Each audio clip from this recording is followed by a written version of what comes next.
ਵਾਹਿਗੁਰੂ ਜੀ ਕਾ ਖਾਲਸਾ ਵਾਹਿਗੁਰੂ ਜੀ ਕੀ ਫਤਿਹ ਜੀ।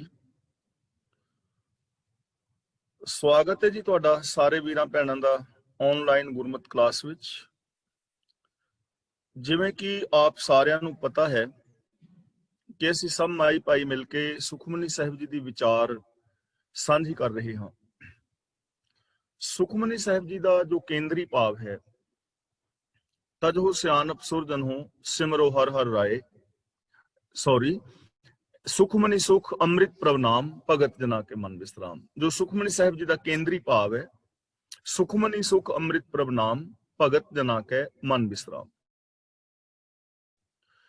यानी सारे सुखों की जो मणि है वो प्रभु का हुक्म है और प्रभु के प्यारे उस रब्बी रजा मुताबिक जिंदगी जी के अपने जीवन को सुखी शांत और सफल कर देना। तां अज असीं आप जी दे नाल 14वीं अष्टपदी दी विचार सांझी कर रहे हैं। अष्टपदी के शुरू विच श्लोक है, तजहो सियानप सुरजनहो सिमरो हर हर राय, एक आस हर मन रखो नानक दुख परम पौ जाए। तजहो सियानप, इत्थे सियानप का मतलब है चतुराइयां चलाकियां। सुरजनों का मतलब भले पुरुषो, कि हे भले पुरुषो चतुराइयां छड्डो। सिमरो हर हर राय, राय का मतलब जो मालिक प्रभु है उस रब नूं याद रखो, यानी चलाकियां छड्डो। भले पुरुषो चलाकियां छड्डो, त्याग करो और रब्बी गुणां नूं याद करो।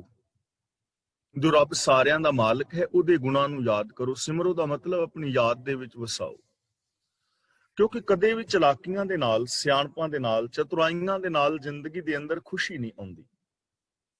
कदे भी सियाणपां दे नाल जीवन दे अंदर खुशी पैदा नहीं हुंदी। सगों चलाकियां करके बंदा अपने आप नूं धोखा देण दा यतन करदा है और समा आउण ते जदों उसदी कदे ज़मीर जागदी है तां उहनूं अपने आप तो भी नफरत होण लग जांदी। इसलिए चलाकियां छड्डणीआं चाहीदियां ने। चलाकियां दा मतलब ही यह है कि अंदरों होर होना ते बाहरों होर होना। पहनावा धार्मिक, गल्लां धार्मिक, लेकिन कर्म माड़े। दूजे लोगों को इमोशनल ब्लैकमेल करना, दूजे लोगों के हक खाने और बाहरों धर्मी बन के विखाना। गुरु जी कहते हैं इहो जिहियां चलाकियां छड्डो, सगों मन बचन और कर्म करके रब्बी गुणां नूं याद करो, रब्बी गुणां नूं अपने चेते दे विच वसाओ ते नाल की करो, एक आस हर मन रखो। एक रब दी आस, रब्बी हुक्म दी आस मन विच रखो। इस तरह की होएगा, दुख भरम और पौ, नानक दुख भरम पौ जाए। दुख भी चले जाएंगे, भरम का मतलब भुलेखा भटकना भी खत्म हो जाएगी और डर भी खत्म हो जाएगा। जे ए आस रखांगे साडे मन दे अंदर, आस का मतलब आधार टेक आसरा लवांगे एक रब दा, कि एक रब ही इस जगत विच पसरिया होया है, एक रब ही इस सारे संसार का करता धरता पालनहार है, एक रब ही सारियां दे अंदर हर थावां दे उत्ते समाया होया है। उस रब्बी हुक्म दे अंदर ही सारा संसार काम कर रहा है। इस तरह करन दे नाल की होएगा, उहदे गुणां नूं याद करन दे नाल की होएगा, दुख चले जाणगे। क्योंकि सानू दुखां दी समझ आ जाएगी कि किते सिस्टम नूं तोड़न करके जिंदगी विच दुख आया है। सानू समझ आ जाएगी कि गुणां नूं भुलान करके जिंदगी दे अंदर दुख आया है।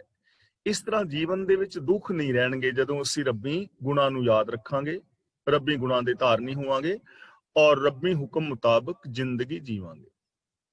साडे जीवन चों भरम मुक जाणगे, यानी जीवन दी असलीयत दा ज्ञान हो जाएगा। हुण भरम की है, कोई चीज होर होवे ते दिसती होर होवे। जिवें रात दे हनेरे विच रस्सी पई हुई, कई बार सप नजरी पैंदी है, सप दा भुलेखा पै जांदा, सप हुंदा नहीं, पर भुलेखा पैन दे कारण बंदा डरदा रहिंदा है। जिवें रेगिस्तान दे अंदर दूर चमकदी हुई रेत, इंज प्रतीत हुंदा है कि जिवें पानी दा सरोवर भरिया पिया है, पर पानी है नहीं, भरम पै रहा है, भुलेखा पै रहा है।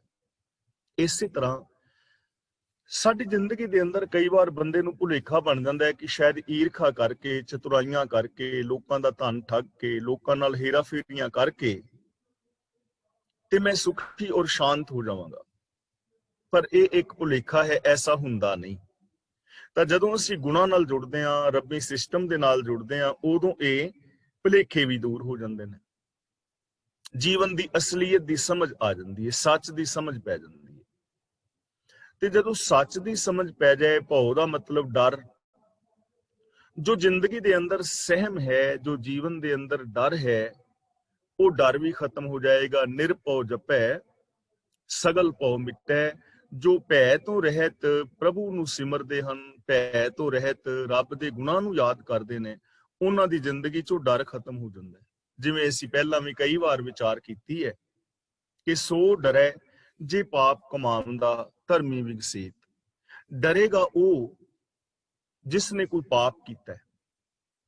ਜਿਸ ਨੇ ਪਾਪ ਕੀਤਾ ਹੀ ਨਹੀਂ, ਉਹਨੂੰ ਡਰ ਹੀ ਨਹੀਂ ਹੈ, ਉਹ ਤੁਹਾਡੇ ਬਿਲਕੁਲ ਸਾਹਮਣੇ ਆਏਗਾ। ਤੁਹਾਡੇ ਤੋਂ ਉਹ ਡਰੇਗਾ ਜਿਸ ਬੰਦੇ ਨੇ ਤੁਹਾਡੇ ਖਿਲਾਫ ਕੋਈ ਗੱਲ ਕੀਤੀ ਹੋਏਗੀ, ਕੋਈ ਤੁਹਾਡੀ ਚੁਗਲੀ ਕੀਤੀ ਹੋਏਗੀ, ਕਿਤੇ ਨਿੰਦਾ ਕੀਤੀ ਹੋਏਗੀ, ਕਿਤੇ ਨੁਕਸਾਨ ਕੀਤਾ ਹੋਏਗਾ, ਚੋਰੀ ਕੀਤੀ ਹੋਏਗੀ, ਤਾਂ ਹੀ ਉਹਨੂੰ ਡਰ ਹੋਏਗਾ ਨਾ। ਤੇ ਜਿਸ ਬੰਦੇ ਦੀ ਜ਼ਿੰਦਗੀ ਦੇ ਅੰਦਰ ਕੋਈ ਐਸਾ ਐਬ ਪਾਪ ਹੈ ਨਹੀਂ, ਉਹਦੇ ਜੀਵਨ ਦੇ ਵਿੱਚੋਂ ਡਰ ਵੀ ਮੁੱਕ ਜਾਏਗਾ। ਇਸ ਲਈ ਗੁਰੂ ਜੀ ਕਹਿੰਦੇ ਹਨ, ਚਲਾਕੀਆਂ ਛੱਡੋ, ਇੱਕ ਰੱਬ ਦੇ ਨਾਮ ਨੂੰ, ਰੱਬ ਦੇ ਆਧਾਰ ਨੂੰ, ਰੱਬ ਦੇ ਹੁਕਮ ਨੂੰ ਆਪਣੇ ਜੀਵਨ ਦਾ ਆਧਾਰ ਬਣਾਓ, ਕਿਉਂਕਿ ਰੱਬੀ ਹੁਕਮ ਤੋਂ ਬਾਹਰ ਕੁਝ ਨਹੀਂ ਹੈ। ਇਸ ਤਰ੍ਹਾਂ ਕਰਨ ਦੇ ਨਾਲ ਤੁਹਾਡੀ ਜ਼ਿੰਦਗੀ ਦੇ ਦੁੱਖ, ਭਰਮ ਭਟਕਣਾ, ਭੁਲੇਖੇ ਔਰ ਭੈ ਖਤਮ ਹੋ ਜਾਣਗੇ। ਜੀਵਨ ਅੰਦਰ ਸੁਖ ਬਣ ਜਾਏਗਾ, ਜੀਵਨ ਦੀ ਅਸਲੀਅਤ ਦਾ ਗਿਆਨ ਹੋ ਜਾਏਗਾ ਔਰ ਭੈ ਤੋਂ ਰਹਿਤ ਜ਼ਿੰਦਗੀ ਆਰੰਭ ਹੋ ਜਾਏਗੀ। ਅਗਲਾ ਬਚਨ ਕਰਦੇ ਨੇ, ਮਾਨੁਖ ਕੀ ਟੇਕ ਬ੍ਰਿਥੀ ਸਭ ਜਾਨ। ਬ੍ਰਿਥੀ ਦਾ ਮਤਲਬ ਬੇਅਰਥ। ਕਿਸੇ ਮਨੁੱਖ ਦਾ ਜਿਹੜਾ ਆਸਰਾ ਹੈ ਨਾ, ਆਸ ਹੈ, ਉਹਨੂੰ ਵਿਅਰਥ ਸਮਝ।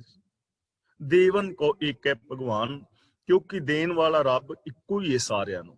ਜਿਹਦਾ ਮੈਂ ਆਸਰਾ ਲੈਣਾ ਚਾਹਨਾ ਨਾ, ਉਹਨੂੰ ਵੀ ਉਹ ਰੱਬ ਦੇ ਰਿਹਾ, ਉਹ ਮੈਨੂੰ ਵੀ ਦੇਵੇਗਾ, ਉਸੇ ਸਿਸਟਮ ਦੇ ਵਿੱਚ ਮਿਲੇਗਾ। ਹੁਣ ਇਹਦਾ ਮਤਲਬ ਇਹ ਨਹੀਂ ਹੈ ਕਿ ਇੱਥੇ ਸਾਡੇ ਸੰਬੰਧ ਟੁੱਟ ਜਾਣਗੇ ਜਾਂ ਬੰਦੇ ਤੋਂ ਬੰਦੇ ਨੂੰ ਦੂਰ ਰਹਿਣ ਦੀ ਪ੍ਰੇਰਨਾ ਕੀਤੀ ਜਾ ਰਹੀ ਹੈ, ਇਹ ਬਿਲਕੁਲ ਵੀ ਨਹੀਂ ਹੈ। ਸਗੋਂ ਇੱਥੇ ਬੰਦੇ ਨੂੰ ਖੁਦ ਮੁਖਤਿਆਰ ਬਣਾਇਆ ਜਾ ਰਿਹਾ ਹੈ। ਬੰਦੇ ਦੇ ਅੰਦਰ ਜੋ ਵਿਲ ਪਾਵਰ ਹੈ, ਉਹ ਪੈਦਾ ਕੀਤੀ ਜਾ ਰਹੀ ਹੈ। ਬੰਦੇ ਦੇ ਅੰਦਰ ਦੀਆਂ ਜੋ ਸ਼ਕਤੀਆਂ ਨੇ, ਉਹ ਇਹਦੇ ਸਾਹਮਣੇ ਰੱਖੀਆਂ ਜਾ ਰਹੀਆਂ ਨੇ ਔਰ ਪੂਰੇ ਦੇ ਪੂਰੇ ਸਿਸਟਮ ਨੂੰ ਸਮਝਾਇਆ ਜਾ ਰਿਹਾ ਹੈ। ਦੇਖੋ, ਇੱਕ ਹੁੰਦਾ ਹੈ ਸਹਿਯੋਗ ਲੈਣਾ ਔਰ ਇੱਕ ਹੁੰਦਾ ਹੈ ਆਸ ਰੱਖਣੀ। ਹੁਣ ਸਹਿਯੋਗ ਲੈਣਾ ਸਾਡਾ ਇੱਕ ਦੂਜੇ ਦਾ ਫਰਜ਼ ਬਣਦਾ ਹੈ ਕਿ ਤੁਸੀਂ ਮੇਰਾ ਸਹਿਯੋਗ ਕਰੋ, ਮੈਂ ਤੁਹਾਡਾ ਸਹਿਯੋਗ ਕਰਾਂ। ਇਹ ਇਨਸਾਨੀਅਤ ਹੈ।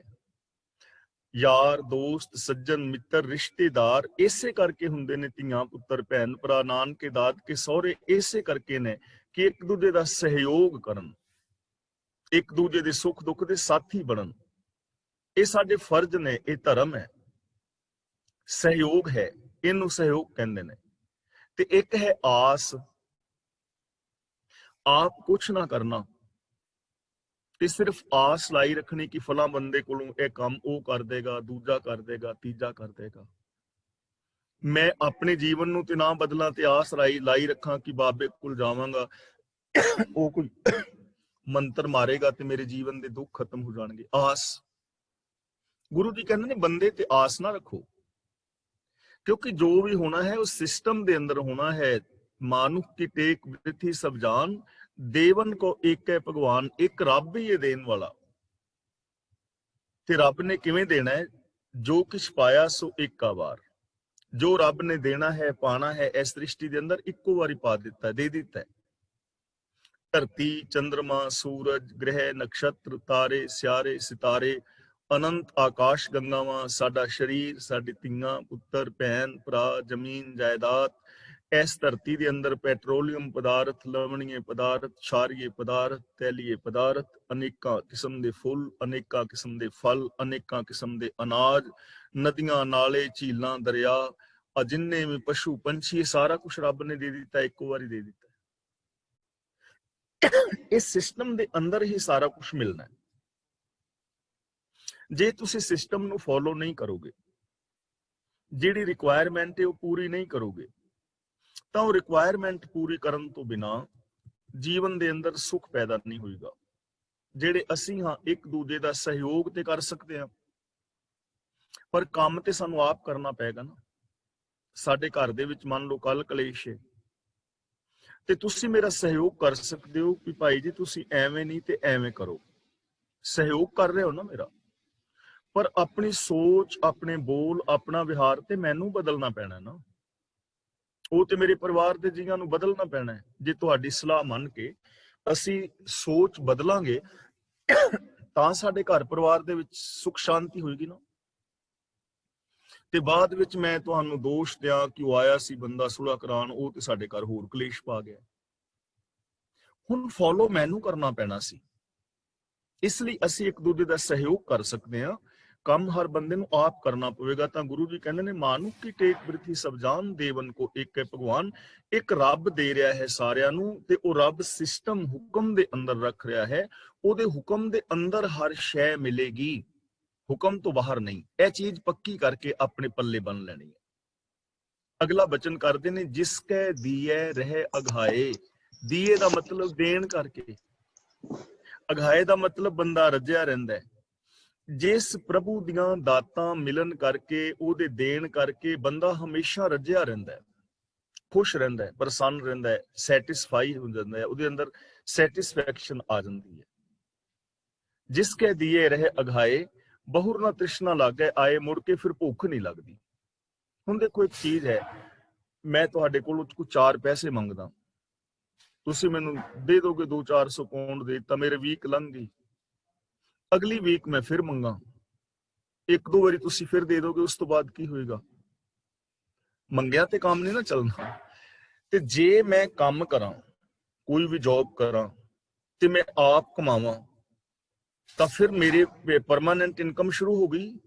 ਫਿਰ ਮੈਂ ਰੱਜ ਸਕਣਾ। ਜੇ ਮੈਂ ਸਿਸਟਮ ਦੇ ਅੰਦਰ ਰਹਿੰਦਾ ਹੋਇਆ ਸਿਸਟਮ ਦੇ ਵਿੱਚ ਕੰਮ ਕਰਾਂ ਤਾਂ ਮੈਂ ਰੱਜ ਸਕਣਾ। ਔਰ ਰਿਕੁਆਇਰਮੈਂਟ ਮੈਨੂੰ ਪੂਰੀ ਕਰਨੀ ਪਵੇਗੀ। ਤੇ ਜੇ ਮੈਂ ਕੋਈ ਰਿਕੁਆਇਰਮੈਂਟ ਪੂਰੀ ਨਹੀਂ ਕਰਦਾ ਤਾਂ ਫਿਰ ਮੇਰੀ ਜ਼ਿੰਦਗੀ ਚੋਂ ਤ੍ਰਿਸ਼ਨਾ ਨਾ ਮਿਟਣੀ ਹੈ, ਨਾ ਮੇਰੇ ਦੁੱਖ ਮਿਟਣੇ ਨੇ। ਚਾਹੇ ਮੈਂ ਬਾਬਿਆਂ ਕੋਲ ਤੁਰਿਆ ਫਿਰਾਂ, ਜੋਤਸ਼ੀਆਂ ਕੋਲ ਤੁਰਿਆ ਫਿਰਾਂ, ਤੀਰਥਾਂ ਤੇ ਨਹਾਉਂਦਾ ਫਿਰਾਂ, ਵਰਤਨ ਰਾਤੇ ਮੈਂ ਸਰਾਧ ਕਰਦਾ ਫਿਰਾਂ, ਜਾਂ ਮੰਤਰ ਜੰਤਰ ਤੰਤਰ, ਜਾਂ ਮੈਂ ਸਮਾਧੀਆਂ ਲਾਵਾਂ, ਮਾਲਾ ਫਿਰਾਂ, ਇਹਨਾਂ ਚੀਜ਼ਾਂ ਦੇ ਨਾਲ ਕੁਝ ਹੋਣ ਵਾਲਾ ਨਹੀਂ ਹੈ। ਮੈਨੂੰ ਆਪਣੀ ਮੈਂਟੈਲਿਟੀ, ਆਪਣੇ ਬੋਲ, ਜੋ ਮੇਰੀ ਵਰਡਿੰਗ ਹੈ ਔਰ ਜੋ ਮੇਰਾ ਬਿਹੇਵੀਅਰ ਹੈ, ਇਹਨੂੰ ਚੇਂਜ ਕਰਨਾ ਪਵੇਗਾ। ਤਾਂ ਗੁਰੂ ਪਾਤਸ਼ਾਹ ਜੀ ਕਹਿੰਦੇ ਨੇ ਰੱਬ ਦੇ ਦਿੱਤਿਆਂ ਬੰਦਾ ਰੱਜ ਜਾਂਦਾ ਤੇ ਮੁੜ ਕੇ ਤ੍ਰਿਸ਼ਨਾ ਨਹੀਂ ਲੱਗਦੀ। ਹੁਣ ਦੇਖੋ ਰੱਬ ਨੇ ਸਾਨੂੰ ਕੀ ਕੁਝ ਦਿੱਤਾ ਹੋਇਆ ਹੈ। ਹਰ ਇਨਸਾਨ ਦੇ ਅੰਦਰ ਸਤ, ਸੰਤੋਖ, ਦਇਆ, ਧਰਮ, ਧੀਰਜ, ਗਿਆਨ, ਵੈਰਾਗ, ਨਿਮਾਨਤਾ, ਸੇਵਾ, ਸਿਮਰਨ, ਪ੍ਰੇਮ, ਕੁਰਬਾਨੀ ਤੇ ਸ਼ੁਭ ਜਜ਼ਬੇ ਭਰੇ ਪਏ ਨੇ। ਮੇਰੇ ਅੰਦਰ ਵੀ, ਤੁਹਾਡੇ ਅੰਦਰ ਵੀ, ਜਿੰਨੇ ਵੀ ਹੁਣ ਕਲਾਸ ਵਿੱਚ ਵੀਰ ਤੁਸੀਂ ਬੈਠੇ ਹੋ, ਜਾਂ ਪੂਰੀ ਦੁਨੀਆ ਦਾ ਹਿੰਦੂ, ਮੁਸਲਮਾਨ, ਸਿੱਖ, ਈਸਾਈ, ਜੈਨੀ, ਬੋਧੀ, ਕੋਈ ਵੀ ਹੈ, ਹਰ ਇੱਕ ਦੇ ਅੰਦਰ ਗੁਣ ਮੌਜੂਦ ਨੇ। ਸੱਚਾਈ ਵੀ ਹੈ, ਦਇਆ ਵੀ ਹੈ, ਪ੍ਰੇਮ ਵੀ ਹੈ, ਮੁਹੱਬਤ ਵੀ ਹੈ, ਪੋਜ਼ਿਟਿਵਿਟੀ ਹੈ, ਉਹਦੇ ਅੰਦਰ ਬਹੁਤ ਸਾਰੀ ਵਿਲ ਪਾਵਰ ਹੈ। ਅਸੀਂ ਕੋਈ ਨਹੀਂ ਕਹਿ ਸਕਦੇ ਹੱਥ ਖੜਾ ਕਰਕੇ ਮੇਰੇ ਵਿੱਚ ਇਹ ਗੁਣ ਨਹੀਂ ਹਨ, ਸਾਰਿਆਂ ਵਿੱਚ ਨੇ। ਹਾਂ, ਅਸੀਂ ਇਹ ਸਾਰੇ ਕਹਿ ਸਕਦੇ ਹਾਂ ਕਿ ਅਸੀਂ ਇਹਨਾਂ ਗੁਣਾਂ ਨੂੰ ਯੂਜ਼ ਨਹੀਂ ਕਰਦੇ। ਸੱਚ ਸਾਡੇ ਅੰਦਰ ਹੈ ਪਰ ਸੱਚ ਅਸੀਂ ਬੋਲਦੇ ਨਹੀਂ। ਪ੍ਰੇਮ ਦੇ ਨਾਲ ਅਸੀਂ ਰਹਿ ਸਕਦੇ ਹਾਂ ਪਰ ਅਸੀਂ ਪ੍ਰੇਮ ਨਾਲ ਰਹਿੰਦੇ ਨਹੀਂ। ਇਹ ਸਾਡੀ ਪ੍ਰੋਬਲਮ ਹੈ, ਕੁਦਰਤ ਦੀ, ਸਿਸਟਮ ਦੀ ਜਾਂ ਰੱਬ ਦੀ ਪ੍ਰੋਬਲਮ ਨਹੀਂ। ਉਹਨੇ ਹਰ ਇਨਸਾਨ ਨੂੰ ਦਿਮਾਗ ਦਿੱਤਾ ਹੈ, ਹਰ ਇਨਸਾਨ ਨੂੰ ਸੋਚਣ ਦੀ ਸ਼ਕਤੀ ਦਿੱਤੀ ਹੈ। ਭਲੇ ਬੁਰੇ, ਚੰਗੇ ਮਾੜੇ, ਹਾਨੀ ਲਾਭ ਦੀ ਉਹ ਪਹਿਚਾਨ ਕਰ ਸਕਦਾ ਹੈ। ਕੀ ਕਹਿੰਦੇ ਨੇ, ਇਸ ਲਈ ਬੰਦਿਆਂ ਦਾ, ਬਾਬਿਆਂ ਦਾ, ਜੋਤਸ਼ੀਆਂ ਦਾ, ਇਹਨਾਂ ਦਾ ਖਹਿੜਾ ਛੱਡੋ, ਆਸਰਾ ਛੱਡੋ, ਰੱਬ ਦੇ ਹੁਕਮ ਨੂੰ, ਸਿਸਟਮ ਨੂੰ ਸਮਝੋ। ਉਹਦੇ ਮੁਤਾਬਕ ਜੇ ਜ਼ਿੰਦਗੀ ਜੀਵੋਗੇ, ਜੋ ਸਿਸਟਮ ਦੇ ਅੰਦਰ ਤੁਹਾਨੂੰ ਮਿਲੇਗਾ ਆਪ ਕਰੋਗੇ, ਫਿਰ ਤੁਹਾਡੀ ਜ਼ਿੰਦਗੀ ਵਿੱਚ ਤ੍ਰਿਸ਼ਨਾ ਨਹੀਂ ਰਹੇਗੀ, ਫਿਰ ਤੁਹਾਡੇ ਅੰਦਰ ਭੁੱਖ ਨਹੀਂ ਰਹੇਗੀ, ਫਿਰ ਤੁਹਾਡੇ ਅੰਦਰ ਸ਼ੁਭ ਗੁਣ ਆ ਜਾਣਗੇ ਔਰ ਤੁਸੀਂ ਸੁਖੀ ਔਰ ਸ਼ਾਂਤ ਹੋ ਜਾਓਗੇ। ਮਾਰੇ ਰਾਖੈ ਏਕੋ ਆਪ, ਇੱਕ ਰੱਬ ਹੀ ਮਾਰਦਾ ਹੈ ਔਰ ਇੱਕ ਰੱਬ ਹੀ ਬਚਾਉਂਦਾ ਹੈ। ਹੁਣ ਦੇਖੋ, ਮਾਰਨ ਵਾਸਤੇ ਇਹ ਨਹੀਂ ਕਿ ਰੱਬ ਆਣ ਕੇ ਮੇਰਾ ਗਲਾ ਘੁੱਟੇਗਾ ਤਾਂ ਮੈਂ ਮਰਾਂਗਾ, ਤੇ ਰੱਬ ਇਹ ਵੀ ਨਹੀਂ ਆਣ ਕੇ ਕਿ ਮੇਰੇ ਮੂੰਹ 'ਚ ਦਵਾਈ ਪਾਏਗਾ ਤੇ ਮੈਨੂੰ ਮਰਨ ਤੋਂ ਬਚਾਏਗਾ। ਜੇ ਕੋਈ ਗਲ ਘੁੱਟੇਗਾ ਤੇ ਉੱਥੇ ਆਣ ਕੇ ਬਚਾਏਗਾ। ਇਹ ਚੀਜ਼ ਸਮਝਣ ਵਾਲੀ ਹੈ। ਸਿਸਟਮ ਹੈ, ਇੱਕ ਵਾਰ ਕੁਦਰਤ ਦਾ ਸਿਸਟਮ ਬਣ ਗਿਆ, ਉਸ ਸਿਸਟਮ ਦੇ ਅੰਦਰ ਹੀ ਜੀਵਨ ਹੈ ਔਰ ਸਿਸਟਮ ਦੇ ਵਿੱਚ ਹੀ ਮੌਤ ਹੈ। ਇਹ ਸਾਰਾ ਕੁਝ ਆਟੋਮੈਟਿਕਲੀ ਹੋ ਹੀ ਜਾਣਾ ਹੈ।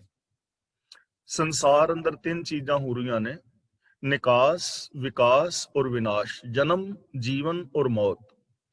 ਮੇਰਾ ਜਨਮ ਹੋਇਆ ਤੇ ਜਨਮ ਤੋਂ ਬਾਅਦ ਸਿਸਟਮ ਦੇ ਅੰਦਰ ਵਿਕਾਸ ਹੋਇਆ ਤੇ ਜੋ ਮੇਰਾ ਵਿਕਾਸ ਹੋ ਰਿਹਾ ਹੈ ਉਹ ਮੈਨੂੰ ਵਿਨਾਸ਼ ਵੱਲ ਲੈ ਜਾ ਰਿਹਾ ਹੈ। ਵਿਨਾਸ਼ ਵੀ ਮੇਰਾ ਹੋ ਜਾਏਗਾ। ਇੱਕ ਦਿਨ ਮੈਂ ਬੱਚਾ ਸਾਂ, ਵਿਕਾਸ ਹੋਇਆ, ਮੈਂ ਹੌਲੇ ਹੌਲੇ ਵੱਡਾ ਹੋਇਆ, ਜਵਾਨ ਹੋਇਆ, ਹੁਣ ਮੈਂ ਬੁੱਢਾ ਹੋ ਗਿਆ ਤੇ ਇਸ ਤੋਂ ਅੱਗੇ ਮੌਤ ਹੈ। ਆਟੋਮੈਟਿਕਲੀ ਸਾਰਾ ਕੁਝ ਹੋਈ ਜਾ ਰਿਹਾ ਨਾ।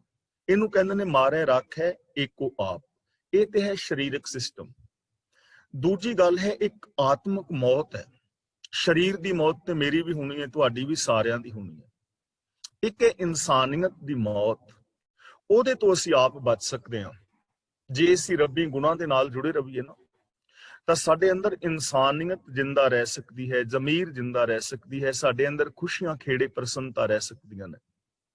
ਪਰ ਜਦੋਂ ਅਸੀਂ ਸੱਚ ਨਾਲੋਂ ਟੁੱਟ ਜਾਂਦੇ ਹਾਂ ਉਦੋਂ ਅਸੀਂ ਅੰਦਰੋਂ ਮਰ ਜਾਂਦੇ ਹਾਂ। ਜਿਵੇਂ ਮੈਂ ਪਹਿਲਾਂ ਵੀ ਕਲਾਸ ਵਿੱਚ ਕਈ ਵਾਰ ਬੇਨਤੀ ਕੀਤੀ ਹੈ ਕਿ ਜਦੋਂ ਅਸੀਂ ਕਿਸੇ ਔਰਤ ਵੱਲ, ਕਿਸੇ ਧੀ ਭੈਣ ਵੱਲ ਮਾੜੀ ਨਜ਼ਰ ਨਾਲ ਦੇਖਦੇ ਹਾਂ, ਆਪਣੀ ਬੇਟੀ ਨੂੰ ਹੋਰ ਨਜ਼ਰ ਨਾਲ ਵੇਖਦਾ, ਬੇਗਾਨੀਆਂ ਧੀਆਂ ਨੂੰ ਹੋਰ ਨਜ਼ਰ ਨਾਲ ਵੇਖਦਾ, ਤਾਂ ਜਦੋਂ ਮੈਂ ਬੇਗਾਨੀ ਔਰਤ ਨੂੰ ਮਾੜੀ ਨਜ਼ਰ ਨਾਲ ਵੇਖਾਂਗਾ ਉਦੋਂ ਮੇਰੀ ਅੰਦਰੋਂ ਮੌਤ ਹੋ ਜਾਏਗੀ, ਇਨਸਾਨੀਅਤ ਮਰ ਜਾਏਗੀ, ਜ਼ਮੀਰ ਮਰੇਗੀ। ਜ਼ਮੀਰ ਮਰੇਗੀ ਤਾਂ ਮੈਂ ਐਵੇਂ ਕਰਾਂਗਾ। ਜੇ ਮੈਂ ਤੁਹਾਡੀ ਚੋਰੀ ਕਰਦਾ ਤਾਂ ਮੇਰੇ ਅੰਦਰੋਂ ਇਨਸਾਨੀਅਤ ਮਰੇਗੀ ਤਾਂ ਮੈਂ ਚੋਰੀ ਕਰਾਂਗਾ, ਤਾਂ ਤੁਹਾਡਾ ਹੱਕ ਖਾਵਾਂਗਾ। ਜੇ ਮੈਂ ਘਰ ਦੇ ਵਿੱਚ ਕਲੇਸ਼ ਪਾ ਕੇ ਰੱਖਣਾ, ਈਰਖਾ ਕਰਦਾ, ਜੈਲਸੀ ਕਰਦਾ, ਤਾਂ ਮੇਰੇ ਅੰਦਰੋਂ ਜ਼ਮੀਰ ਮਰੇਗੀ ਤਾਂ ਹੀ ਮੈਂ ਕਰਾਂਗਾ ਨਾ। ਤਾਂ ਇਸ ਮੌਤ ਤੋਂ ਅਸਾਂ ਬਚਣਾ ਹੈ। ਅਸਲ ਦੇ ਅੰਦਰ ਇਸ ਦੁਨੀਆ ਵਿੱਚ ਇਨਸਾਨ ਬਹੁਤ ਘੱਟ ਨੇ ਤੇ ਜਿਉਂਦੀਆਂ ਲਾਸ਼ਾਂ ਬਹੁਤ ਨੇ। ਜਿਉਂਦੇ ਇਨਸਾਨ ਬਹੁਤ ਘੱਟ ਮਿਲਣਗੇ। ਅੱਜ ਦੇ ਇਸ ਯੁੱਗ ਵਿੱਚ ਅਸੀਂ ਵੇਖਦੇ ਹਾਂ ਬੱਚੇ ਮਾਂ-ਬਾਪ ਦੀ ਗੱਲ ਸੁਣ ਕੇ ਰਾਜੀ ਨਹੀਂ। ਬਹੁਤ ਸਾਰੇ ਬੱਚੇ ਬੱਚੀਆਂ ਇਹ ਗੱਲ ਕਹਿੰਦੇ, ਮੈਂ ਆਪ ਸੁਣੇ ਨੇ, ਉਹਨਾਂ ਦੀ ਇਹ ਸੋਚ ਹੈ ਕਿ ਮੈਂ ਤੇ ਵਿਆਹ ਤਾਂ ਕਰਾਣਾ, ਪਹਿਲਾਂ ਆਪਣਾ ਘਰ ਲੈਣਾ ਤੇ ਮੈਂ ਬਿਲਕੁਲ ਮਾਂ-ਬਾਪ ਨਾਲੋਂ ਵੱਖਰੇ ਰਹਿਣਾ। ਸੋਚ ਬਣ ਗਈ ਨਾ, ਸੋਚ ਹੈ। ਤੇ ਇਸ ਤਰ੍ਹਾਂ ਇਹ ਪਰਿਵਾਰ ਟੁੱਟਦੇ ਨੇ, ਬਿਖਰਦੇ ਨੇ, ਦੂਰੀਆਂ ਵੱਧਦੀਆਂ ਨੇ। ਤੇ ਜੇ ਸਾਡੇ ਅੰਦਰ ਇਨਸਾਨੀਅਤ ਜਿੰਦਾ ਹੋਏ ਕਿ ਜਿਵੇਂ ਮਾਂ-ਬਾਪ ਨੇ ਸਾਨੂੰ ਜੰਮਿਆ ਪਾਲਿਆ, ਅਸੀਂ ਵੀ ਮਾਂ-ਬਾਪ ਦੀ ਸੇਵਾ ਕਰਨੀ, ਇਕੱਠੇ ਰਹਿਣਾ ਹੈ, ਪਿਆਰ ਦੇ ਨਾਲ ਰਹਿਣਾ, ਇਹ ਫੈਸਲੇ ਹੁਣ ਅਸੀਂ ਆਪ ਲੈਣੇ ਨੇ ਨਾ।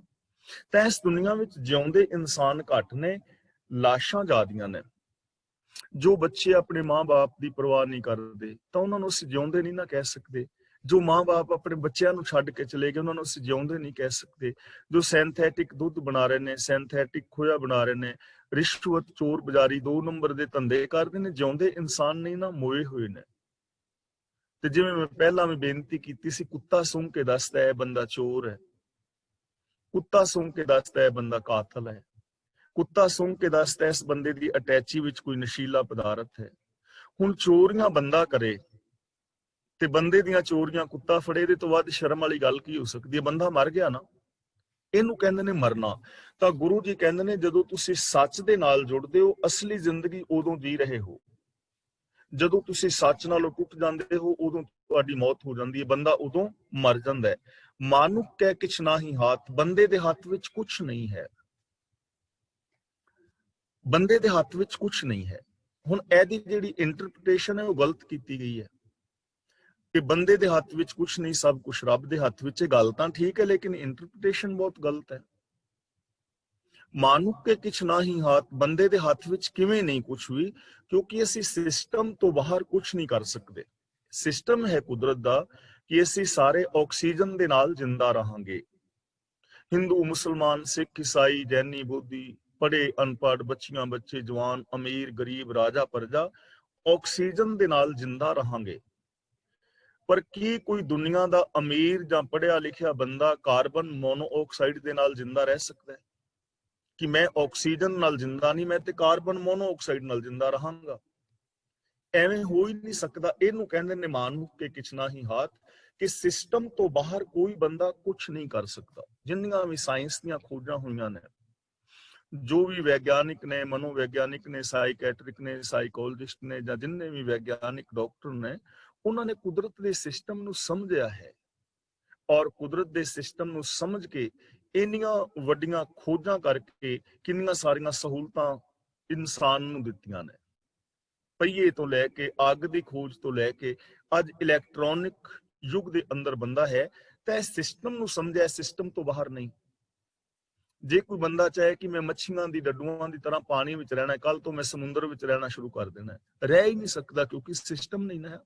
ਮਾਨੁਕ ਕੇ ਕਿਛ ਨਾ ਹੀ ਹਾਥ ਦਾ ਮਤਲਬ ਕਿ ਸਿਸਟਮ ਤੋਂ ਬਾਹਰ ਜਾ ਕੇ ਤੁਸੀਂ ਕੁਝ ਵੀ ਨਹੀਂ ਕਰ ਸਕਦੇ, ਤੁਹਾਡੇ ਹੱਥ ਵਿੱਚ ਕੁਝ ਨਹੀਂ ਹੈ। ਜੇ ਸਫਲ ਹੋਣਾ ਹੈ ਤਾਂ ਉਹਦੇ ਵਾਸਤੇ ਕੁਝ ਰਿਕੁਆਇਰਮੈਂਟ ਨੇ, ਡਾਕਟਰ ਬਣਨਾ ਹੈ, ਇੰਜੀਨੀਅਰ ਬਣਨਾ ਹੈ, ਵਿਗਿਆਨਿਕ ਬਣਨਾ ਹੈ, ਆਪਣੇ ਘਰਾਂ ਵਿੱਚ ਸੁਖ ਸ਼ਾਂਤੀ ਲਿਆਉਣੀ ਹੈ, ਜੀਵਨ ਵਿੱਚ ਸਫਲ ਹੋਣਾ ਹੈ, ਤਾਂ ਉਹਦੇ ਵਾਸਤੇ ਸਿਸਟਮ ਹੈ, ਉਹਨੂੰ ਫੋਲੋ ਕਰਨਾ ਪਵੇਗਾ। ਸਿਸਟਮ ਤੋਂ ਬਾਹਰ ਕੁਝ ਨਹੀਂ ਹੈ। ਇਸਕਾ ਹੁਕਮ ਬੂਝ ਸੁਖ ਹੋਏ, ਇੱਥੇ ਹੁਕਮ ਰਜਾ ਔਰ ਭਾਣਾ ਜਾਂ ਲੇਖ ਆਪਾਂ ਰੋਜ਼ ਇਹ ਵਿਚਾਰ ਕਰ ਰਹੇ ਹਾਂ। ਹੁਕਮ ਦਾ ਮਤਲਬ ਸਿਸਟਮ, ਲਾ ਆਫ ਨੇਚਰ, ਜਿਹਨੂੰ ਕਈ ਲੋਕ ਲਾ ਆਫ ਫਿਜ਼ਿਕਸ ਵੀ ਕਹਿੰਦੇ ਨੇ, ਲੇਕਿਨ ਲਾ ਆਫ ਨੇਚਰ ਵਰਡ ਜਿਹੜਾ ਹੈ ਉਹ ਜ਼ਿਆਦਾ ਬਿਹਤਰ ਹੈ। ਹੁਕਮ ਦਾ ਮਤਲਬ ਲਾ ਆਫ ਨੇਚਰ, ਇਸ ਕੁਦਰਤ ਦੇ ਜੋ ਨਿਯਮ ਨੇ, ਇਹਨਾਂ ਨੂੰ ਬੁੱਝ ਲਓ, ਇਹਨਾਂ ਨੂੰ ਸਮਝ ਲਓ, ਤਾਂ ਤੁਹਾਡੀ ਜ਼ਿੰਦਗੀ ਦੇ ਅੰਦਰ ਸੁੱਖ ਪੈਦਾ ਹੋ ਸਕਦਾ ਹੈ। ਸੰਭਾਵਨਾ ਹੈ, ਪੋਸੀਬਿਲਿਟੀ ਹੈ ਹਰ ਇੱਕ ਦੇ ਅੰਦਰ, ਜੇ ਕੋਈ ਸਿਸਟਮ ਨੂੰ ਸਮਝੇ। ਦੇਖੋ, ਸਾਡਾ ਟ੍ਰੈਫਿਕ ਦੇ ਰੂਲ ਨੇ, ਅਸੀਂ ਆਪ ਕਾਰਾਂ ਬਣਾਈਆਂ ਨੇ, ਆਪ ਸੜਕਾਂ ਬਣਾਈਆਂ, ਆਪ ਹੀ ਅਸੀਂ ਰੂਲ ਬਣਾਏ ਨੇ, ਤੇ ਜਿਹੜਾ ਟ੍ਰੈਫਿਕ ਦੇ ਰੂਲਸ ਨੂੰ ਪੂਰਿਆਂ ਕਰਦਾ ਹੈ ਉਹ ਬੰਦਾ ਸਹੀ ਮੰਜ਼ਿਲ ਤੇ ਪਹੁੰਚ ਜਾਂਦਾ ਹੈ। ਤੇ ਜਦੋਂ ਟ੍ਰੈਫਿਕ ਦੇ ਰੂਲਸ ਤੋੜੇ ਜਾਂਦੇ ਨੇ ਉਦੋਂ ਐਕਸੀਡੈਂਟ ਹੋ ਜਾਂਦਾ ਹੈ। ਉਹਦੇ ਨਾਲ ਕੋਈ ਫਰਕ ਨਹੀਂ ਪੈਂਦਾ। ਅਸੀਂ ਕਈ ਵਾਰ ਕਹਿੰਦੇ ਮੈਂ ਤੇ ਠੀਕ ਜਾ ਰਿਹਾ ਸਾਂ, ਮੇਰੀ ਕੀ ਗਲਤੀ ਹੈ? ਤੇਰੀ ਗਲਤੀ ਨਹੀਂ ਹੈ, ਤੇਰੀ ਗਲਤੀ ਕੋਈ ਕਹਿ ਵੀ ਨਹੀਂ ਰਿਹਾ, ਲੇਕਿਨ ਐਕਸੀਡੈਂਟ ਜਿਹੜਾ ਹੋਇਆ ਉਹ ਰੂਲਸ ਟੁੱਟਣ ਕਰਕੇ ਹੋਇਆ, ਚਾਹੇ ਦੂਜੇ ਨੇ ਤੋੜਿਆ। ਐਕਸੀਡੈਂਟ ਉਦੋਂ ਹੋਏਗਾ ਜਦੋਂ ਨਿਯਮ ਤੋੜੋਗੇ। ਇਸੇ ਤਰ੍ਹਾਂ ਸਾਡੀ ਜੋ ਜ਼ਿੰਦਗੀ ਹੈ, ਸਰੀਰਕ, ਮਾਨਸਿਕ, ਬੌਧਿਕ, ਆਤਮਿਕ, ਪਰਿਵਾਰਕ, ਵਿਵਹਾਰਕ ਤੌਰ ਤੇ, ਚਾਹੇ ਉਹ ਸਾਡੀ ਪਰਸਨਲ ਲਾਈਫ ਹੈ, ਫੈਮਿਲੀ ਲਾਈਫ ਹੈ ਜਾਂ ਸੋਸ਼ਲ ਲਾਈਫ ਹੈ, ਉਹਦੇ ਵਿੱਚ ਦੁੱਖ ਉਦੋਂ ਆਉਣਗੇ ਜਦੋਂ ਅਸੀਂ ਉਸ ਸਿਸਟਮ ਨੂੰ ਤੋੜਾਂਗੇ, ਜਦੋਂ ਅਸੀਂ ਰਿਕੁਆਇਰਮੈਂਟ ਸੁੱਖਾਂ ਵਾਲੀ ਪੂਰੀ ਨਹੀਂ ਕਰਾਂਗੇ। ਇਸ ਲਈ ਗੁਰੂ ਜੀ ਕਹਿੰਦੇ ਨੇ ਸਿਸਟਮ ਨੂੰ ਸਮਝੋ। ਜਦੋਂ ਤੁਸੀਂ ਰੱਬੀ ਹੁਕਮ ਨੂੰ ਸਮਝੋਗੇ, ਉਹਦੇ ਮੁਤਾਬਕ ਜ਼ਿੰਦਗੀ ਜੀਵੋਗੇ, ਫਿਰ ਜੀਵਨ ਦੇ ਅੰਦਰ ਸੁੱਖ ਹੋਏਗਾ। ਤਿਸਕਾ ਹੁਕਮ ਬੂਝ ਸੁਖ ਹੋਏ, ਤਿਸਕਾ ਨਾਮ ਰੱਖ ਕੰਠ ਪਰੋਏ। ਕੰਠ ਪਰੋਏ ਦਾ ਮਤਲਬ ਗਲੇ 'ਚ ਪਰੋ ਕੇ, ਜਿਵੇਂ ਲੋਕ ਪਾਉਂਦੇ ਨੇ ਨਾ, ਸੋਨਾ ਹੈ, ਚਾਂਦੀ ਹੈ, ਹੀਰੇ ਜਵਾਹਰਾਤ ਨੇ, ਲੋਕ ਗਹਿਣੇ ਪਾਉਂਦੇ ਨੇ, ਗਲਿਆਂ ਦੇ ਵਿੱਚ ਮੋਟੀਆਂ ਮੋਟੀਆਂ ਜ਼ੰਜੀਰੀਆਂ ਪਾਈਆਂ ਨੇ, ਕਿੰਨੇ ਪਿਆਰ ਨਾਲ ਲੋਕ ਪਾਉਂਦੇ ਨੇ, ਸ਼ੌਕ ਹੈ ਨਾ। ਤਾਂ ਗੁਰੂ ਜੀ ਕਹਿੰਦੇ ਨੇ ਇਹ ਜ਼ੰਜੀਰੀਆਂ, ਇਹ ਤੇਰੇ ਹੀਰੇ ਜਵਾਹਰਾਤ, ਇਹਨਾਂ ਨੂੰ ਜਿਵੇਂ ਤੂੰ ਸਾਂਭ ਕੇ ਰੱਖਦਾ, ਜੇ ਇਸੇ ਤਰ੍ਹਾਂ ਰੱਬ ਦੇ ਜਿਹੜੇ ਗੁਣ ਨੇ, ਸਤ, ਸੰਤੋਖ, ਦਇਆ, ਧਰਮ, ਧੀਰਜ, ਗਿਆਨ, ਵੈਰਾਗ, ਨਿਮਾਨਤਾ, ਸੇਵਾ, ਸਿਮਰਨ, ਪ੍ਰੇਮ, ਕੁਰਬਾਨੀ ਦੇ ਜੋ ਸ਼ੁਭ ਜਜ਼ਬੇ ਨੇ, ਇਹਨਾਂ ਨੂੰ ਆਪਣੀ ਮੈਂਟੈਲਿਟੀ ਵਿੱਚ ਵਸਾ ਲਵੇਂ, ਆਪਣੀ ਸੋਚ ਦੇ ਅੰਦਰ ਵਸਾ ਲਵੇਂ, ਤਾਂ ਫਿਰ ਤੇਰੇ ਜੀਵਨ ਦੇ ਅੰਦਰ ਸੁਖ ਸ਼ਾਂਤੀ ਆ ਸਕਦੀ ਹੈ। ਹਰ ਪਲ, ਹਰ ਥਾਂ ਤੇ ਤੂੰ ਸੁਖੀ ਔਰ ਸ਼ਾਂਤ ਹੋ ਸਕਦਾ ਹੈ। ਦੇਖੋ, ਅਸੀਂ ਆਪਣੇ ਜੀਵਨ ਨੂੰ ਮੈਨੇਜ ਕਰਨਾ ਹੈ। ਸਿਰਫ ਜਿਹਨੂੰ ਮੈਨੇਜ ਕਰਨਾ ਆ ਗਿਆ ਉਹ ਜੀਵਨ ਵਿੱਚ ਸੁਖੀ ਹੈ, ਚਾਹੇ ਉਹ ਪੀਪਲ ਮੈਨੇਜਮੈਂਟ ਹੈ, ਸਟ੍ਰੈਸ ਮੈਨੇਜਮੈਂਟ ਹੈ, ਟਾਈਮ ਮੈਨੇਜਮੈਂਟ ਹੈ, ਮਨੀ ਮੈਨੇਜਮੈਂਟ ਹੈ ਜਾਂ ਸਿਚੁਏਸ਼ਨ ਮੈਨੇਜਮੈਂਟ ਹੈ। ਇਹਨਾਂ ਨੂੰ ਮੈਨੇਜ ਕਰਨਾ ਨਾ, ਕੁਛ ਨਿਯਮ ਨੇ, ਜੇ ਉਹਨਾਂ ਨਿਯਮਾਂ ਨੂੰ ਸਮਝ ਲਿਆ ਜਾਏ ਤਾਂ ਅਸੀਂ ਆਪਣੀ ਜ਼ਿੰਦਗੀ ਨੂੰ ਬਹੁਤ ਚੰਗੇ ਦੇ ਨਾਲ ਜੀ ਸਕਦੇ ਹਾਂ। ਹਰ ਥਾਂ ਤੇ ਅਸੀਂ ਸੁਖੀ ਸ਼ਾਂਤ ਰਹਿ ਸਕਦੇ ਹਾਂ। ਮੈਂ ਇਸ ਬਾਰੇ, ਫੈਮਿਲੀ ਰਿਲੇਸ਼ਨਸ਼ਿਪ ਬਾਰੇ, ਜਿਵੇਂ ਪਹਿਲਾਂ ਵੀ ਗੱਲ ਕੀਤੀ ਹੈ, ਕਾਫੀ ਸਟੱਡੀ ਕੀਤੀ ਹੈ, ਔਰ ਇਹ ਹਕੀਕਤ ਹੈ, ਮੈਂ ਤੁਹਾਨੂੰ ਆਪਣੀ ਜ਼ਿੰਦਗੀ ਦੇ ਐਕਸਪੀਰੀਅੰਸ ਵਿੱਚ ਵੀ ਕਹਿ ਰਿਹਾ। ਗੁਰਬਾਣੀ ਵੀ ਸਾਨੂੰ ਇਹ ਚੀਜ਼ ਦੱਸਦੀ ਹੈ, ਜਦੋਂ ਯੂਨੀਵਰਸਲ ਟਰੁੱਥ ਦੇ ਬੇਸ ਦੇ ਉੱਤੇ ਇਹਨਾਂ ਚੀਜ਼ਾਂ ਨੂੰ ਪਰਖੋਗੇ ਤਾਂ ਬਿਲਕੁਲ ਪੂਰੀਆਂ ਉਤਰਨਗੀਆਂ। ਮਨੋਵਿਗਿਆਨਿਕ ਤੱਥ ਨੇ। ਜ਼ਿੰਦਗੀ ਬਹੁਤ ਆਸਾਨ ਹੈ, ਜ਼ਿੰਦਗੀ ਬੜੀ ਖੁਸ਼ੀ ਦੇ ਨਾਲ ਬਿਤਾਈ ਜਾ ਸਕਦੀ ਹੈ, ਪਰ ਜੇ ਅਸੀਂ ਬਿਤਾਣਾ ਚਾਹੀਏ, ਜੇ ਅਸੀਂ, ਸਾਡੀ ਡਾਇਰੈਕਸ਼ਨ ਜਿਹੜੀ ਹੈ ਠੀਕ ਹੋਏ, ਵੇ ਆਫ ਲਾਈਫ ਠੀਕ ਹੋਏ, ਤਾਂ ਗੁਰੂ ਜੀ ਕਹਿੰਦੇ ਨੇ ਉਹਦੇ ਗੁਣਾਂ ਨੂੰ ਆਪਣੇ ਹਿਰਦੇ ਵਿੱਚ ਪਰੋ ਕੇ ਰੱਖ। ਸਿਮਰ ਸਿਮਰ ਸਿਮਰ ਪ੍ਰਭ ਸੋਏ। 3 ਵਾਰੀ ਸਿਮਰ ਕਿਹਾ ਹੈ। ਸਿਮਰ ਦਾ ਮਤਲਬ ਹੁੰਦਾ ਹੈ, ਸਿਮਰਨ ਦਾ ਮਤਲਬ ਯਾਦ ਕਰਨਾ, ਸਿਮਰਨ ਦਾ ਮਤਲਬ ਯਾਦ।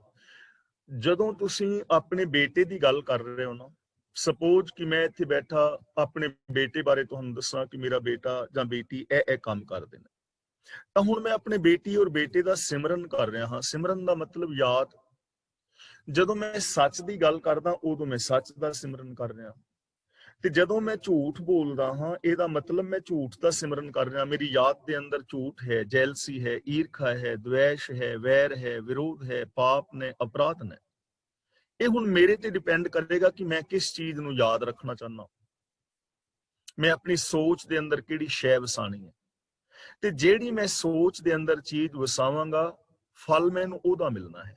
देखो तुहाडे सारिआं दे कोल मोबाइल या कंप्यूटर ते तुसीं बैठे हो, हुण जैसे तुसीं अपने कंप्यूटर विच इनपुट दोगे, CPU ਦੇ ਅੰਦਰੋਂ ਸੈਂਟਰਲ ਪ੍ਰੋਸੈਸਿੰਗ ਯੂਨਿਟ ਦੇ ਵਿੱਚੋਂ ਵੈਸੀ ਹੀ ਆਊਟਪੁੱਟ ਆਏਗੀ। ਜੈਸੀ ਇਨਪੁਟ ਦੋਗੇ ਵੈਸੀ ਆਊਟਪੁੱਟ ਆਏਗੀ। ਬਰਤਨ ਵਿੱਚ ਜਿਹੜੀ ਚੀਜ਼ ਪਾਓਗੇ, ਦੁੱਧ ਪਾਓਗੇ ਦੁੱਧ ਨਿਕਲੇਗਾ, ਚਾਹ ਪਾਓਗੇ ਚਾਹ ਨਿਕਲੇਗੀ। ਕਣਕ ਬੀਜੋਗੇ ਕਣਕ ਪੈਦਾ ਹੋਏਗੀ, ਛੋਲੇ ਬੀਜੋਗੇ ਛੋਲੇ ਪੈਦਾ ਹੋਣਗੇ। ਇਹ ਨੇਮ ਹੈ। ਤਾਂ ਜਦੋਂ ਤੁਸੀਂ ਆਪਣੀ ਯਾਦ ਦੇ ਅੰਦਰ ਗੁਣ ਪਾਓਗੇ, ਬਾਰ-ਬਾਰ ਗੁਣਾਂ ਦੀ ਗੱਲ ਕਰੋਗੇ, ਉਹ ਤੁਹਾਡੇ ਸਬਕੌਂਸ਼ੀਅਸ ਮਾਈਂਡ ਅੰਦਰ ਚਲੇ ਜਾਣਗੇ ਤੇ ਸਬਕੌਂਸ਼ੀਅਸ ਮਾਈਂਡ ਦੇ ਅੰਦਰੋਂ ਆਟੋਮੈਟਿਕਲੀ ਤੁਹਾਡੇ ਕੌਂਸ਼ੀਅਸ ਮਾਈਂਡ ਨੂੰ ਸਿਗਨਲ ਵੀ ਉਹੀ ਮਿਲਣਗੇ, ਸੂਚਨਾ ਵੀ ਉਹੀ ਮਿਲੇਗੀ ਤੇ ਤੁਸੀਂ ਕੰਮ ਵੀ ਵੈਸੇ ਹੀ ਕਰੋਗੇ, ਉਹਦਾ ਫਲ ਵੀ ਚੰਗਾ ਮਿਲੇਗਾ। ਤੇ ਜੇ ਤੁਸੀਂ ਹਮੇਸ਼ਾ ਬੁਰਾਈਆਂ ਨੂੰ ਯਾਦ ਰੱਖਦੇ ਹੋ, ਕਈ ਲੋਕ ਨਾ ਇਨਫੀਰੀਅਰਿਟੀ ਕੰਪਲੈਕਸ ਦੇ ਸ਼ਿਕਾਰ ਹੋ ਜਾਂਦੇ ਨੇ। ਕਿਉਂ ਹੋ ਜਾਂਦੇ ਨੇ? ਕਿਉਂਕਿ ਉਹਨਾਂ ਦੀ ਵਰਡਿੰਗ ਐਸੀ ਹੁੰਦੀ ਹੈ ਕਿ ਮੇਰੇ ਤੋਂ ਤੇ ਕੁਝ ਹੋ ਨਹੀਂ ਸਕਦਾ, ਮੈਂ ਤੇ ਸਫਲ ਨਹੀਂ ਹੋ ਸਕਦਾ, ਉਸ ਮੁੰਡੇ ਦਾ ਦਿਮਾਗ ਬੜਾ ਤੇਜ਼ ਹੈ ਉਹ ਤਾਂ ਪੜ ਗਿਆ, ਮੇਰਾ ਤੇ ਦਿਮਾਗ ਹੀ ਹੈ ਨਹੀਂ, ਮੈਨੂੰ ਤੇ ਕੋਈ ਗੱਲ ਚੇਤੇ ਨਹੀਂ ਰਹਿੰਦੀ, ਮੈਨੂੰ ਤੇ ਲੋਕ ਲਾਈਕ ਨਹੀਂ ਕਰਦੇ, ਮੈਨੂੰ ਤੇ ਲੋਕ ਪਸੰਦ ਨਹੀਂ ਕਰਦੇ, ਜਿੱਧਰ ਜਾਣਾ ਲੋਕ ਮੇਰੇ ਖਿਲਾਫ ਹੀ ਬੋਲਦੇ ਨੇ, ਮੈਂ ਤੇ ਕਾਮਯਾਬ ਹੋ ਹੀ ਨਹੀਂ ਸਕਦਾ, ਇਹਦੇ ਨਾਲੋਂ ਚੰਗਾ ਹੈ ਰੱਬ ਮੈਨੂੰ ਚੁੱਕ ਹੀ ਲਵੇ। ਹੁਣ ਜਦੋਂ ਇਹ ਵਰਡਿੰਗ ਬਾਰ-ਬਾਰ ਬੋਲੋਗੇ, ਸਬਕੌਂਸ਼ੀਅਸ ਦੇ ਅੰਦਰ ਜਾਏਗੀ, ਇਹ ਸਾਰਾ ਕੁਝ ਤੁਹਾਡਾ ਸਟੋਰ ਹੋ ਗਿਆ, ਫਿਰ ਇੱਕ ਰੁੱਖ ਬਣ ਕੇ ਪੈਦਾ ਹੋਏਗਾ ਤੇ ਤੁਸੀਂ ਇਨਫੀਰੀਅਰਿਟੀ ਕੰਪਲੈਕਸ ਦੇ ਸ਼ਿਕਾਰ ਹੋ ਜਾਓਗੇ, ਤੁਸੀਂ ਕੁਝ ਨਹੀਂ ਕਰ ਪਾਓਗੇ। ਕੁਝ ਲੋਕ ਨੇ ਸੁਪਰੀਅਰਿਟੀ ਕੰਪਲੈਕਸ ਦੇ ਸ਼ਿਕਾਰ ਹੋ ਜਾਂਦੇ ਨੇ, ਉਹ ਇਹ ਬੋਲਦੇ ਨੇ ਕਿ ਮੈਂ ਹੀ ਸਭ ਕੁਝ ਹਾਂ, ਮੈਂ ਹੀ ਸਿਆਣਾ, ਮੇਰੇ ਤੋਂ ਸਿਆਣਾ ਕੁਝ ਹੋਰ ਹੈ ਹੀ ਨਹੀਂ, ਬਾਕੀ ਜਨਤਾ ਤੇ ਐਵੇਂ ਹੈ। ਉਹ ਸੁਪਰੀਅਰਿਟੀ ਕੰਪਲੈਕਸ ਦੇ ਸ਼ਿਕਾਰ ਹੋ ਜਾਣਗੇ। ਕੁਝ ਲੋਕ ਐਸੇ ਨੇ ਜੋ ਸਵਾਭਿਮਾਨੀ ਨੇ, ਉਹ ਆਪਣੇ ਜੀਵਨ ਨੂੰ ਸਹੀ ਢੰਗ ਦੇ ਨਾਲ ਜਿਹੜੀ ਸੂਚਨਾ ਦਿੰਦੇ ਨੇ, ਉਹ ਲੋਕ ਕਾਮਯਾਬ ਹੋ ਜਾਂਦੇ ਨੇ। ਤੇ ਅਸੀਂ ਹੋ ਸਕਦੇ ਹਾਂ 95% ਜੋ ਸਾਡੇ ਸਰੀਰ ਦੀਆਂ ਬਿਮਾਰੀਆਂ ਨੇ ਉਹ ਸਾਡੀ ਸੋਚ ਕਰਕੇ ਨੇ। ਡਾਕਟਰ ਸਰੂਪ ਸਿੰਘ ਮਰਵਾਹਾ ਨੇ ਪੁਸਤਕ ਲਿਖੀ ਹੈ, ਤੁਹਾਡੇ ਨਾਲ ਪਹਿਲਾਂ ਵਿਚਾਰ ਸਾਂਝੀ ਕੀਤੀ ਹੈ, ਚਿੰਤਾ ਰੋਗ ਕਾਰਨ ਤੇ ਉਪਾਅ, ਔਰ ਪ੍ਰੂਵ ਕਰਦੇ ਨੇ ਕਿ 95% ਬਿਮਾਰੀਆਂ ਸਿਰਫ ਸਾਡੀ ਸੋਚ ਕਰਕੇ ਨੇ, ਸਰੀਰਕ ਰੋਗਾਂ ਦੇ ਸਿੰਪਟਮ। ਲੂਇਸ ਐਲ ਹੇ ਨੇ ਇੱਕ ਪੁਸਤਕ ਲਿਖੀ ਹੈ, you can heal your life.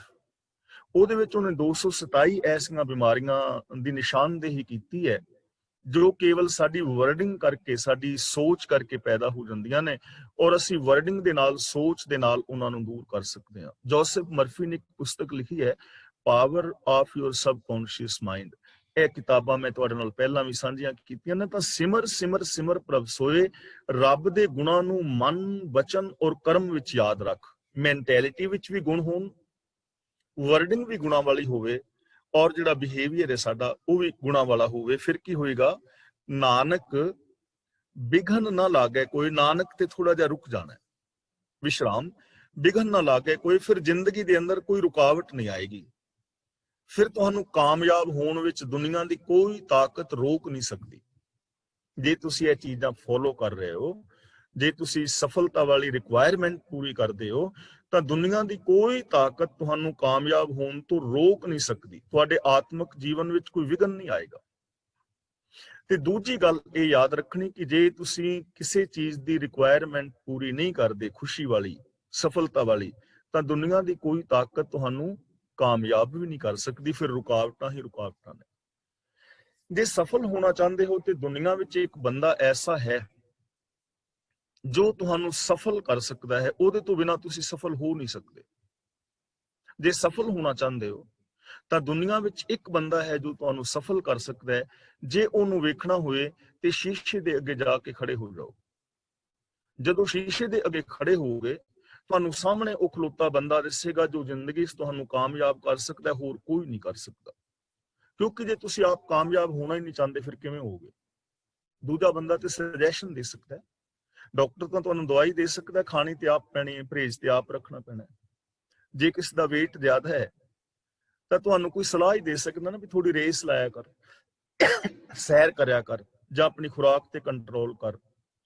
ਤੇ ਜੇ ਤੁਸੀਂ ਕਹੋ ਕਿ ਮੈਂ ਹੁਣ ਮੰਜੇ ਤੇ ਪਿਆ weight ਘਟ ਜਾਏ, ਐਵੇਂ ਤੇ ਨਾ ਕੋਈ ਮਾਤਾ ਸੀ ਤੇ ਸਰੀਰ ਭਾਰਾ ਸੀ BP ਦਾ। ਡਾਕਟਰ ਕੋਲ ਗਈ ਤੇ ਡਾਕਟਰ ਨੂੰ ਕਹਿਣ ਲੱਗੀ, ਡਾਕਟਰ ਜੀ ਵੇਟ, ਉਹ ਕਹਿਣ ਲੱਗਾ ਬੀਬੀ ਕੋਈ ਕਸਰਤ ਕਰਿਆ ਕਰ ਜਾਂ ਕੋਈ ਗੇਮ ਸ਼ੁਰੂ ਕਰ ਲੈ, ਤੇਰਾ ਵੇਟ ਘਟ ਜਾਏਗਾ। ਤੇ ਉਹ ਬੀਬੀ 2-3 ਮਹੀਨੇ ਬਾਅਦ ਗਈ, ਕਹਿਣ ਲੱਗੀ ਡਾਕਟਰ ਜੀ ਵੇਟ ਤੇ 2-3 ਕਿਲੋ ਹੋਰ ਵੱਧ ਗਿਆ। ਤੇ ਕਹਿੰਦੇ ਬੀਬੀ ਗੇਮ ਖੇਲਣੀ? ਕਹਿੰਦੀ ਹਾਂ। ਕਹਿੰਦੀ ਕਿਹੜੀ? ਕਹਿੰਦੀ ਪਬਜੀ। ਹੁਣ ਪਬਜੀ ਗੇਮ ਖੇਡਣ ਦੇ ਨਾਲ ਵੇਟ ਥੋੜਾ ਘਟਣਾ ਹੈ। ਇਸ ਲਈ ਸਾਨੂੰ ਰਿਕੁਆਇਰਮੈਂਟ ਤੇ ਪੂਰੀ ਕਰਨੀ ਪਵੇਗੀ ਨਾ। ਤਾਂ ਗੁਰੂ ਜੀ ਕਹਿੰਦੇ ਨੇ ਜੇ ਤੁਸੀਂ ਰੱਬੀ ਸਿਸਟਮ ਦੇ ਵਿੱਚ ਤੁਰਦੇ ਹੋ, ਗੁਣਾਂ ਨੂੰ ਆਪਣੀ ਮੈਂਟੈਲਿਟੀ ਵਿੱਚ ਵਸਾਉਂਦੇ ਹੋ, ਗੁਣਾਂ ਵਾਲੇ ਬੋਲ ਬੋਲਦੇ ਹੋ, ਗੁਣਾਂ ਵਾਲਾ ਵਿਹਾਰ ਕਰਦੇ ਹੋ, ਤਾਂ ਤੁਹਾਡੇ ਜੀਵਨ ਦੇ ਵਿੱਚ ਕੋਈ ਵਿਘਨ ਨਹੀਂ ਲੱਗੇਗਾ। ਸਰੀਰਕ, ਮਾਨਸਿਕ, ਬੌਧਿਕ, ਆਤਮਿਕ, ਪਰਿਵਾਰਕ, ਵਿਵਹਾਰਕ, ਰਾਜਨੀਤਿਕ, ਧਾਰਮਿਕ, ਆਰਥਿਕ, ਸਮਾਜਿਕ ਹਰ ਜੀਵਨ ਦੇ ਅੰਦਰ ਸਫਲਤਾ ਮਿਲੇਗੀ, ਇਹ ਗਾਰੰਟੀ ਹੈ। ਅਗਲਾ ਬਚਨ ਕਰਦੇ ਨੇ, ਉਸਤਤ ਮਨ ਮਹਿ ਕਰ ਨਿਰੰਕਾਰ। ਆਪਣੇ ਮਨ ਦੇ ਅੰਦਰ ਨਿਰੰਕਾਰ ਦਾ ਮਤਲਬ ਜੋ ਨਿਰਾਕਾਰ ਹੈ, ਜਿਹਦਾ ਕੋਈ ਵਿਸ਼ੇਸ਼ ਰੂਪ ਨਹੀਂ ਕਿ ਰੱਬ ਦੀ ਕੋਈ ਮੂਰਤੀ ਬਣਾਈ ਜਾਂਦੀ ਹੈ ਜਾਂ ਤਸਵੀਰ ਬਣਾਈ ਜਾਂਦੀ ਹੈ। ਤਸਵੀਰਾਂ ਮੂਰਤੀਆਂ ਦੇ ਵਿੱਚ ਰੱਬ ਨਹੀਂ ਹੈ। ਆ ਸਾਰਾ ਦਿਸਦਾ ਵਿਸ਼ਵ ਇਹ ਰੱਬ ਦਾ ਹੀ ਰੂਪ ਹੈ। ਉਹਦੀ ਆਪਣੇ ਮਨ ਦੇ ਅੰਦਰ ਉਸਤਤ ਕਰ, ਪੂਜਾ ਨਹੀਂ।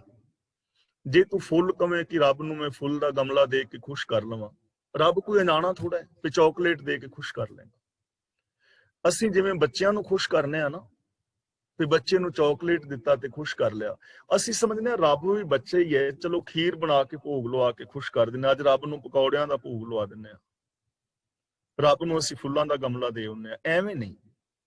ਉਸਤਤ ਮਨ ਮੈਂ ਕਰ ਨਿਰੰਕਾਰ, ਆਪਣੇ ਮਨ ਦੇ ਅੰਦਰ ਰੱਬ ਦੇ ਜਿਹੜੇ ਗੁਣ ਨੇ ਉਹਨਾਂ ਨੂੰ ਵਸਾ।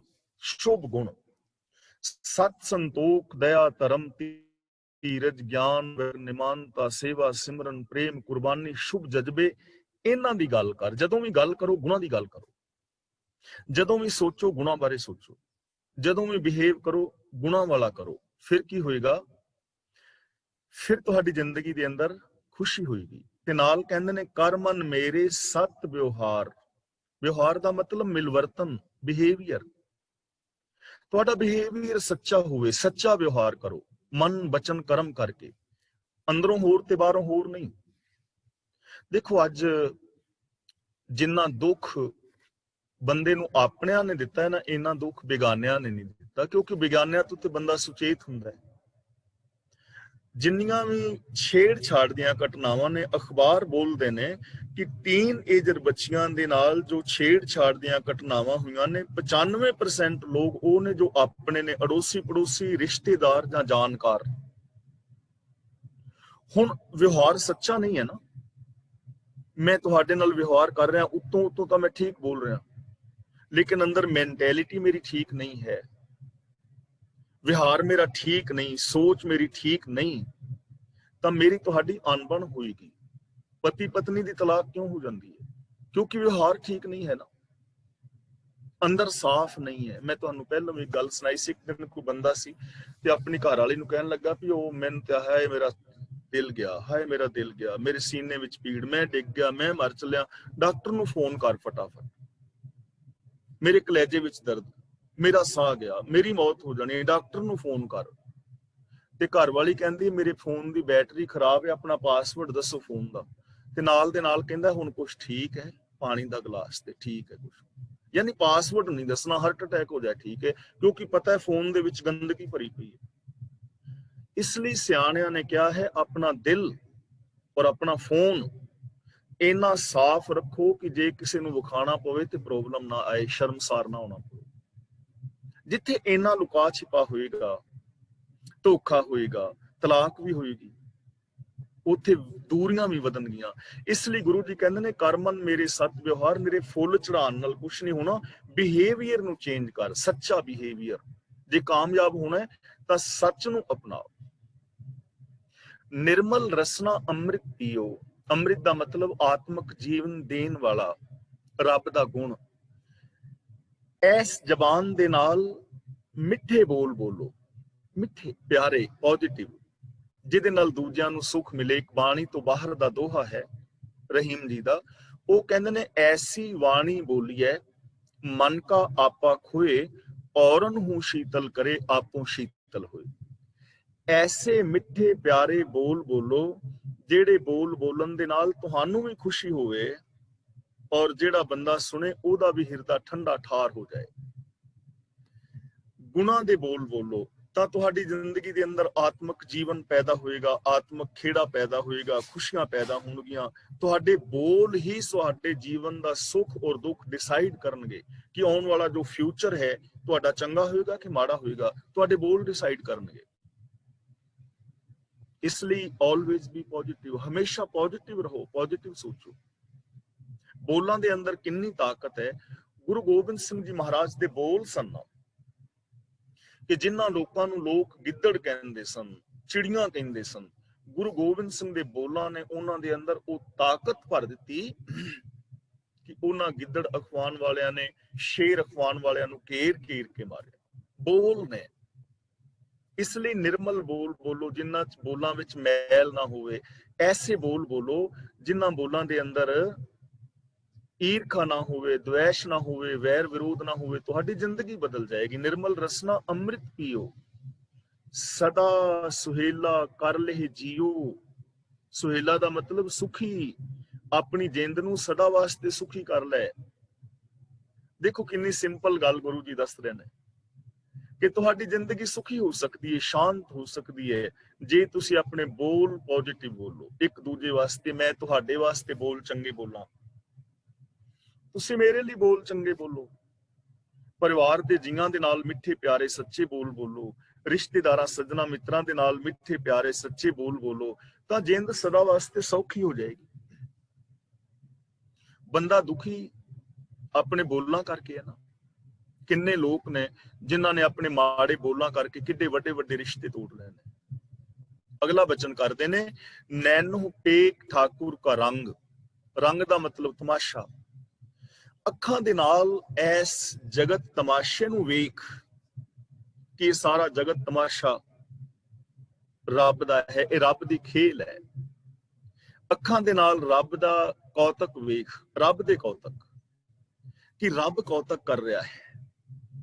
ਰੱਬ ਸਮਾਇਆ ਹੋਇਆ ਹੈ ਜਲ ਥਲ ਮਹੀਲ ਪੂਰਿਆ ਰਵਿਆ ਵਿੱਚ ਵਣਾ। ਸ੍ਰਿਸ਼ਟੀ ਨੂੰ ਵੇਖਣ ਦਾ ਇੱਕ ਢੰਗ ਹੈ।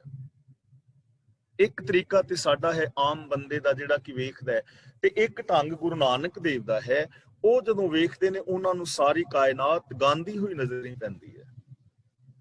ਉਹ ਜਦੋਂ ਵੇਖਦੇ ਨੇ ਉਹਨਾਂ ਨੂੰ ਇਹ ਸਾਰੀ ਕਾਇਨਾਤ ਰੱਬ ਦੀ ਆਰਤੀ ਕਰਦੀ ਹੋਈ ਪ੍ਰਤੀਤ ਹੁੰਦੀ ਹੈ। ਉਹਨਾਂ ਨੂੰ ਨਿੱਕੀ ਨਿੱਕੀ ਘਟਨਾ ਵੀ ਵਿਸਮਾਦ ਵਿੱਚ ਲੈ ਜਾਂਦੀ ਹੈ। ਵਿਸਮਾਦ ਨਾਦ, ਵਿਸਮਾਦ ਵੇਦ, ਵਿਸਮਾਦ ਜੀ, ਵਿਸਮਾਦ ਭੇਦ। ਕੱਲੀ ਕੱਲੀ ਸ਼ੈ ਤੁਹਾਨੂੰ ਵਿਸਮਾਦ ਵਿੱਚ ਲੈ ਜਾਏਗੀ। ਕਿਤੇ ਜਾਂਦਿਆਂ ਰਾਸਤੇ ਵਿੱਚ ਘਾਹ ਦੇ ਵਿੱਚ ਉੱਗੇ ਹੋਏ ਕਿਸੇ ਬੂਟੀ ਦੇ ਫੁੱਲ ਨੂੰ ਦੇਖਿਓ, ਦੁਪਹਿਰ ਖਿੜੀ ਜਾਂ ਹੋਰ ਕੋਈ ਚੀਜ਼ਾਂ, ਕਿੰਨੇ ਫੁੱਲ ਨੇ ਨਿੱਕੇ ਨਿੱਕੇ। ਕਿਸੇ ਨਿੱਕੇ ਜਿਹੇ ਫੁੱਲ ਨੂੰ ਗੌਹ ਦੇ ਨਾਲ ਤੱਕਿਓ ਤੇ ਸੋਚਿਓ ਕਿ ਇਸ ਕੁਦਰਤ ਦੇ ਅੰਦਰ ਕਿੰਨਾ ਵੱਡਾ ਸਿਸਟਮ ਹੈ ਕਿ ਇਸੇ ਮਿੱਟੀ ਵਿੱਚ ਆਮ ਘਾਹ ਉੱਗਿਆ ਹੈ, ਇਸੇ ਮਿੱਟੀ ਦੇ ਅੰਦਰ ਇਹ ਫੁੱਲ ਹੈ, ਇਹ ਲਾਲ ਰੰਗ ਦਾ ਹੈ, ਇਹਦੇ ਅੰਦਰ ਸ਼ੇਡ ਥੋੜੀ ਹੋਰ ਕਿਸਮ ਦੀ ਹੈ, ਦੂਜਾ ਨਾਲ ਹੀ ਫੁੱਲ ਗੁਲਾਬੀ ਹੈ, ਤੀਜਾ ਕਾਲਾ ਹੈ। ਕਿੰਨਾ ਕੁਛ ਇੱਕੋ ਸ੍ਰਿਸ਼ਟੀ ਦੇ ਅੰਦਰ, ਇੱਕੋ ਮਿੱਟੀ, ਇੱਕੋ ਪਾਣੀ ਦੇ ਨਾਲ ਬਣੀ ਜਾ ਰਿਹਾ ਹੈ। ਇਹ ਤਾਂ ਨਿੱਕੀ ਨਿੱਕੀ ਘਟਨਾ ਹੈ ਨਾ।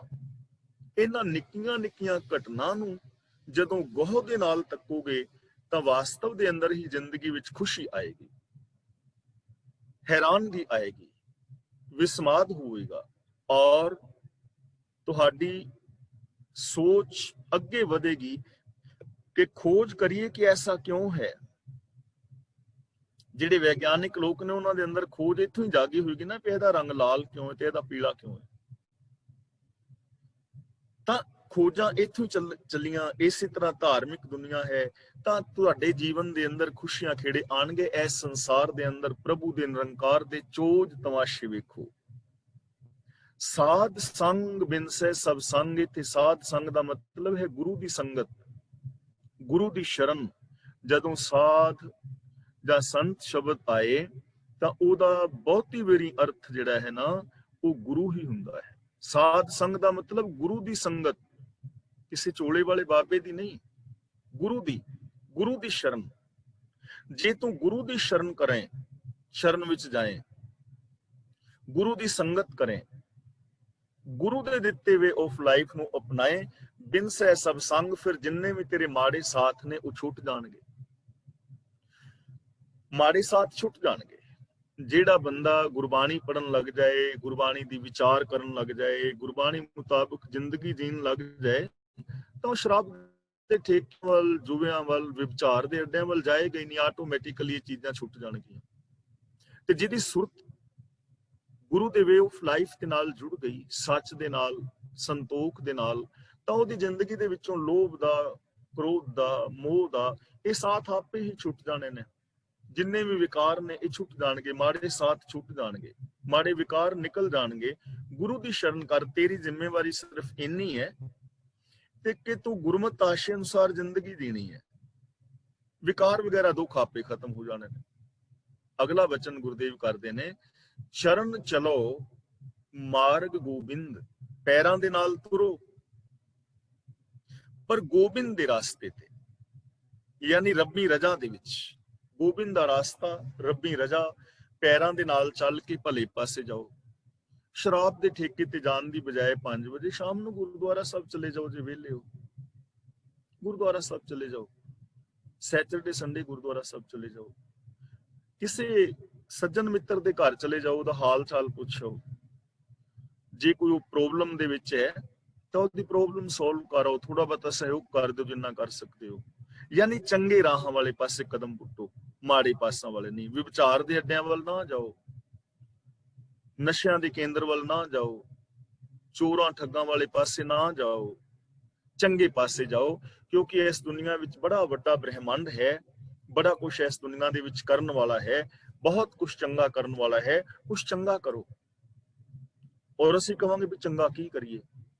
ਦੇਖੋ, ਅਸੀਂ ਨਾ, ਮੈਂ ਗੁਲਿਤ ਸਾਂ ਪਿੱਛੇ ਗਿਆਨੀ ਅਮਰੀਕ ਸਿੰਘ ਜੀ ਦੇ ਨਾਲ ਸੈਰ ਕਰਨ ਚਲੇ ਜਾਈਦਾ ਸੀ ਸਵੇਰੇ ਨਾ। 10-12 ਕਿਲੋਮੀਟਰ ਚੱਲ ਆਈਦਾ ਸੀ ਨਦੀ ਦੇ ਕਿਨਾਰੇ ਤੇ ਉੱਥੇ ਮੈਂ 1-2 ਵਾਰੀ ਦੇਖਿਆ ਹੈ, ਇੱਕ ਅੰਗਰੇਜ਼ ਕੁੜੀ ਹੈ, ਉਹ ਜਾਂਦੀ ਹੈ ਸੈਰ ਕਰਨ, ਨਾਲੇ ਉਹ ਦੌੜਦੀ, ਤੇ ਨਾਲ ਉਹਨੇ ਇੱਕ ਕਾਲਾ ਬੈਗ ਰੱਖਿਆ ਹੁੰਦਾ।